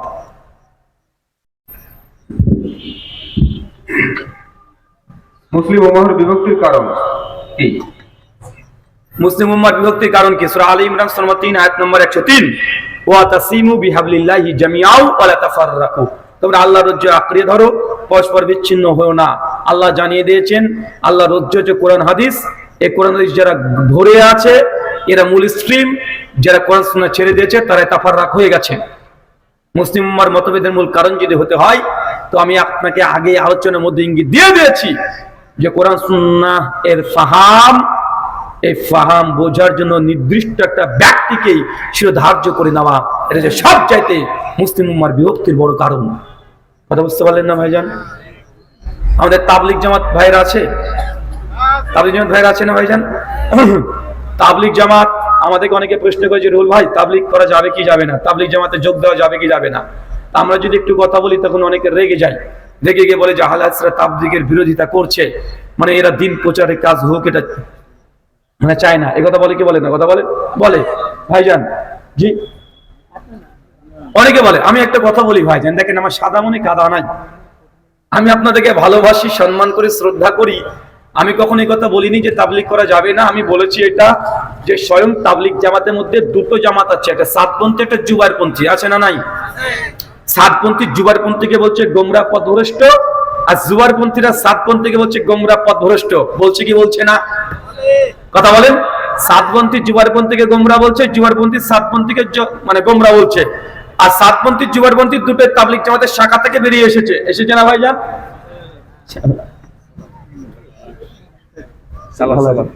তুমি চালাও, আমি চালাবো। তো সাতপন্থী জুয়ারপন্থীকে বলছে গোমরা পথভ্রষ্ট, জুয়ারপন্থী সাতপন্থীকে বলছে পথভ্রষ্ট গোমরা, বলছে না ভাইজান? তা আমি আগে থেকে বলেছি সাদা মানে কাদা নেই। আমি দুই ভাইকে ভালোবাসি, আর একই মায়ের পেটের যমজ ভাই এরা। আমি জাস্ট দূর থেকে তৃতীয় পক্ষ হিসেবে বলেছি ভাইজান দেখেন যে সাতপন্থী যুবপন্থীকে গোমরা বলছে, যুবপন্থী সাতপন্থীকে গোমরা বলছে। আমি বলছি তোমরা দুই ভাই একদম এই মাসালায় হকের উপরে প্রতিষ্ঠিত, একদম ঠিক বলছো। তোরা দুজনই পথভ্রষ্ট গোমরা। ভাই আমার নতুন করে ফতোয়া দিয়েছি, আমি দুজনের ফতোয়াকে মেনে নিয়েছি। তা আমার মতো ভালো শুভাকাঙ্ক্ষী কেউ আছে? অনেকে আবার বলছে ভাইজান আপনি ভারতের মাঝে এসে আমাদের ভারত বাংলাদেশে এসে কেন আপনি ঝামেলা পাকাচ্ছেন, কেন ফিতনা করছেন? আমি বলেছি ভাইজান ইতিহাস আবার পড়তে হবে। তাবলিগ জামাত বাংলাদেশি প্রোডাক্ট নয়, মেড ইন ইন্ডিয়া। মৌলানা ইলিয়াস সাহেব স্বপ্ন কোথায় দেখেছিলেন? মালফুজাতে ইলিয়াস সাহাব 50 নম্বর নসিহা একদম পরিষ্কার, তিনি হরিয়ানা। এটা বাংলাদেশ না ভাই, এটা কোনটা? ইন্ডিয়া, ভারত। হরিয়ানার মিওরে তিনি স্বপ্ন দেখেছেন, মিওর থেকে তাবলিগ জামাত প্রথম সূচনা হয়। তো এটা কোথাকার? বাংলাদেশ না ইন্ডিয়া? আমি কোথাকার? আমি আমার দেশের কোম্পানি নিয়ে কথা বললাম, আপনার তো সমস্যা কি? আচ্ছা বাংলাদেশে যে কওমি সিলেবাস চলছে, কওমি, এই কোম্পানি কোথাকার? এ ব্র্যান্ড মেড ইন ইন্ডিয়া। কোথাকার এটা বলেন? দারুল উলুম দেওবন্দ। অনেকে ভাবছে দেওবন্দ আবার কি? ये क्या चीज है, खाए ना गाय माखे। भाई देवबंद অন্য কিছু না। দেওবন্দ ভারতের উত্তরপ্রদেশ ইউপি এই রাজ্যের একটা গ্রামের নাম হচ্ছে দেওবন্দ। দেউ মানে শয়তান, বন্ধ মানে জাল, শয়তানের জাল। এটা ফার্সি শব্দ, আপনি এখন গুগল করে দেখে নেন। আমি মিথ্যা কথা বলছি না, এটা হিন্দুদের দেওয়া নাম। অনেক আমাদের হানাফি ভাইরা আমাদের অভিযোগ করে বলে যে আহলে হাদিসের নামটা দেওয়া কোথা থেকে? ইংরেজরা দিয়েছে। আমি বলেছি যে দেওবন্দ এই নামটা হিন্দুরা দিয়েছে। দেওবন্দ নাম কিসের? আপনি এখনই গুগল করে দেখেন, দেখেন যদি না পান আমাকে বলবেন। দেওবন্দ শয়তানের জাল, মানে শয়তানকে বন্ধ করা হয়, মানে কোনো শয়তানের আস্থানা। এটা আমি বলি না, আহমদ রেজা খান বেরলভী ফতোয়া রাসবিয়া 8ম খণ্ডের 22 নম্বর পৃষ্ঠায় তিনি লিখেছেন যে দেওবন্দ क्या है, देव और बंद, देव यानी জিন শয়তান वगैरह। দেও আপনারা অনেক মানুষকে বলেন না যে বেশি একটু যদি খেলে দেওয়ের মতো খাচ্ছে রে, বলেন না ভাইজান? তো দেহ মানে কি? মানে তেতাত্তা। আর বন্ধ মানে জাল। বুঝে এই কোম্পানিটা গোটারে শয়তানের জাল। আমি কথা বলি না, এটা তাদের যমজ ভাই বেরলভী আলা হযরত আহমদ রেজা খান বেরলভী তার অনুসারীরা এই কথা বলেছে, বিভিন্ন গ্রন্থে বেরলভী ভাইরা লিখেছে। তো ভাই আমি আপনাকে একটা কথা বলি, আমার করে রাগ করবেন না। আমি নিজের তত্ত্বে আল্লাহি কোনো কথা বলি না, শুধু ওদের কথাগুলোকে আমি নকল করে বলে দিই, আর আমার পরে মানুষ রেগে যায়। আপনি যার কথা বলবেন, বেরলভী মানে জিলেপি সুন্নি, এটা বুঝবেন না। গিয়াসউদ্দিন তাহরি কোম্পানি, বুঝেছেন না? এটা কোথাকার? বলে না আলা হযরত আহমদ রেজা খান বেরলভী 1856 জন্ম। 1856 বেরলভী মাদ্রাসা তৈরি করা হয়েছে। এটা উত্তরপ্রদেশ। এটা কোথাকার? এটা উত্তরপ্রদেশ। তো বাংলাদেশে যতগুলো কোম্পানি চলছে সবগুলো মেড ইন ইন্ডিয়া, বাংলাদেশের না। তা আমি যদি দেওবন্দি বেরলভী তাবলিগ জামাত ইসলামের সমালোচনা করে, রাগ আপনি করবেন না। আমার জিনিস আপনি নিয়েছেন, আপনার জিনিস আমি নিইনি। বুঝতে পারলেন না ভাইজান? মানে আমাকে অভিযোগ বারবার যে আমি কেন কথা বলি। ভাই আমার জিনিস নিয়ে যা ইচ্ছা তাই করতে পারি। আল্লাহ সুবহানাহু ওয়া তাআলা তুমি আমাদের বোঝার তৌফিক দান করো, আমিন। শেখকে দিয়ে দেন। হানাফি মাযহাবের প্রবর্তক কে? হানাফি মাযহাবের প্রবর্তক কে? এখানে যদি রইস নদভী রাহিমাহুল্লাহ তার আল্লামা হাতের দ্বিতীয় খণ্ডে ডিটেল আলোচনা করেছেন যে হানাফি মাযহাব কিভাবে এই গোটা বিশ্বে এত 1/3 চলে গেল। তিনি 10টা কারণ বলেছেন। তার মধ্যে এক, সেই সময়তে কুফা এবং সেই অঞ্চলগুলো মূলত হানাফি ফিকহ অনুযায়ী প্রতিষ্ঠিত হয়ে গেছিল এবং রাষ্ট্রের দায়িত্ব তাদের আন্ডারে চলে যাওয়ার কারণে হানাফি মাযহাব গোটা বিশ্বব্যাপী সবচেয়ে বেশি প্রসার লাভ করেছে। অনেকে বলেন ইমাম আবু হানিফা রাহিমাহুল্লাহ হানাফি মাযহাবের প্রবর্তক। আমরা বলি যে না, ইমাম আবু হানিফা রাহিমাহুল্লাহ কখনো বলেনি যে তুমি আমার প্রত্যেকটা কথা, আমার কথাগুলোকে তুমি গ্রহণ করে নাও। বরং 4 মাযহাবের 4 ইমাম সহ ইমাম আবু হানিফা রাহিমাহুল্লাহর সহিহ সনদে শিয়ারু আনামিন নুবালাতে ইমাম জাহাবী রাহিমাহুল্লাহ নকল করেছে। এতে ফতোয়া শামিতে হানাফি ভাইরা নকল করেছে। ইমাম আবু হানিফা রাহিমাহুল্লাহর ফতোয়া স্পষ্ট, লা তুকাল্লিদুনি, তোমরা দ্বীনের ব্যাপারে আমার তাকলিদ করো না, অন্ধ অনুসরণ করো না। আমি কোথা থেকে এই ফতোয়াগুলো দিই, কোন দলিলের ভিত্তিতে দিই, প্রত্যেকটা দলিল তোমরা যাচাই করো, তারপর তোমরা এটাকে গ্রহণ করবে। তার মানে ইমাম আবু হানিফা রাহিমাহুল্লাহ নির্দিষ্ট একটি মাযহাব তাকলিদের সাক্ষীর তিনি বিরুদ্ধে ছিলেন। কিসে ছিলেন? কথা বলেন। বিরুদ্ধে ছিলেন। রশিদ আহমেদ গাঙ্গুহি রাহিমাহুল্লাহ হানাফি দেওবন্দি, তাজকিয়াতুল রশিদ 1ম খণ্ড 131 পৃষ্ঠা, আশরাফ আলী থানভীকে কিছু ভক্তরা প্রশ্ন করেছে क्या चार मजहब मानना वाजिब है इसके ऊपर इजमा साबित है একটা প্রশ্ন। সেই সময় রশিদ আহমেদ গাঙ্গুহির মাধ্যমে চিঠিটা এসেছিল আশরাফ আলী থানভীর কাছে, আর আশরাফ আলী থানভী এই চিঠির জবাব দিয়েছিলেন। আর পরবর্তী সময় তাসকিয়াতুর রশিদের মধ্যে এই সমস্ত প্রশ্ন উত্তরগুলো, চিঠিগুলো, খুতবাতগুলো একসঙ্গে বাইন্ডিং করে 2 খণ্ডে প্রকাশ করেছে। দারুল উলুম দেওবন্দ থেকে প্রকাশ হয়েছে, বাংলাদেশ থেকে অনুবাদ হয়ে গেছে, উর্দু থেকে বাংলাও পেয়ে যাবেন এখন বইটা। পরিষ্কার 131 পৃষ্ঠা মূল উর্দু দারুল উলুম দেওবন্দ থেকে ছাপা। পরিষ্কার আশরাফ আলী থানভী বলে দিয়েছে 4 মাযহাবের মধ্যে এক মাযহাব মানতে হবে, তাকলিদের সাক্ষীর উপরে কোনো কালে কখনোই ইজমা হয়নি। মানে বুঝতে পারলেন না কার কথা এটা? হানাফি ভাইরা পরিষ্কারভাবে বলেছে তাকলিদের সাক্ষীর উপরে কোনো কালে কখনোই ইজমা হয় নাই। তাই তাকলিদের সাক্ষী প্রতি যারা ইজমা দাবি করে পরিষ্কার ডাহা মিথ্যা কথা। তার মানে এটা প্রমাণ হলো হানাফি মাযহাবের প্রবর্তক যে ইমাম আবু হানিফা এই কথা বাতিল। এবারে কি বাতিল? এটা শেষ রাষ্ট্রে ক্ষমতা চলে গেছিল, এই জন্য তাদের ফতোয়া ফিক গুলো বেশি বেশি প্রচার হয়েছে। আল্লামাতে রেসমত বিরামাল্লাহ 2 নম্বর পয়েন্ট থেকে আলোচনা করেছে, 10টা পয়েন্ট নিয়ে এসেছেন যে কেন ওটা বিশ্বব্যাপী এইভাবে হানাফি মাযহাব প্রচার হয়ে গেল। ওই যে অন্য মাযহাবের চাইতে হানাফি মাযহাবে বিয়ে করা সহজ। কি করা সহজ? আমি এই কথা বলছি, রাইস নদী তিনি আলোচনা করেছেন কেন জানেন? আহলে হাদিস শাফি হাম্বলি তাদের মত অনুযায়ী বিবাহ যদি করতে চান, আপনি যদি 14 ফেব্রুয়ারিতে একটা 16 বছরের নিয়ে টুক করে চলে যান, কোর্টে চলে গেছেন, বিয়ে করেছেন, আহলে হাদিস শাফি হাম্বলিদের মত অনুযায়ী আপনার বিবাহ বাতিল। সুনান তিরমিজি কিতাবুল নিকাহ হাদিস নাম্বার 102, লাল নিকাহ ইল্লা বিওয়ালি, ওই বিয়ে বাতিল যে আপনার মেয়ের ওয়ালি গার্জিয়ান নেই। কিন্তু হানাফি মাযহাব অনুযায়ী জায়েজ। তাই যুবকরা বেশি সেই সময় হানাফি মাযহাব গ্রহণ করেছিল কেন? গার্লফ্রেন্ডের প্রেমে পড়ে। বুঝতে পারলেন না ভাইজান? আরো আছে, হালালাকেও কারণ দেখিয়েছে। হালালা অনেক ওলামা কিছু আগে দেখেননি মসজিদে, হ্যাঁ? তো 10টা কারণ আছে, ইনশাআল্লাহ অন্য একদিন আমি আলোচনা করবো এই বিষয়ের উপরে। আজকে এখানে শেষ করলাম। ওমা আলাইনা ইল্লাল বালাগ। আসসালামু আলাইকুম ওয়া রাহমাতুল্লাহি ওয়া বারাকাতুহু।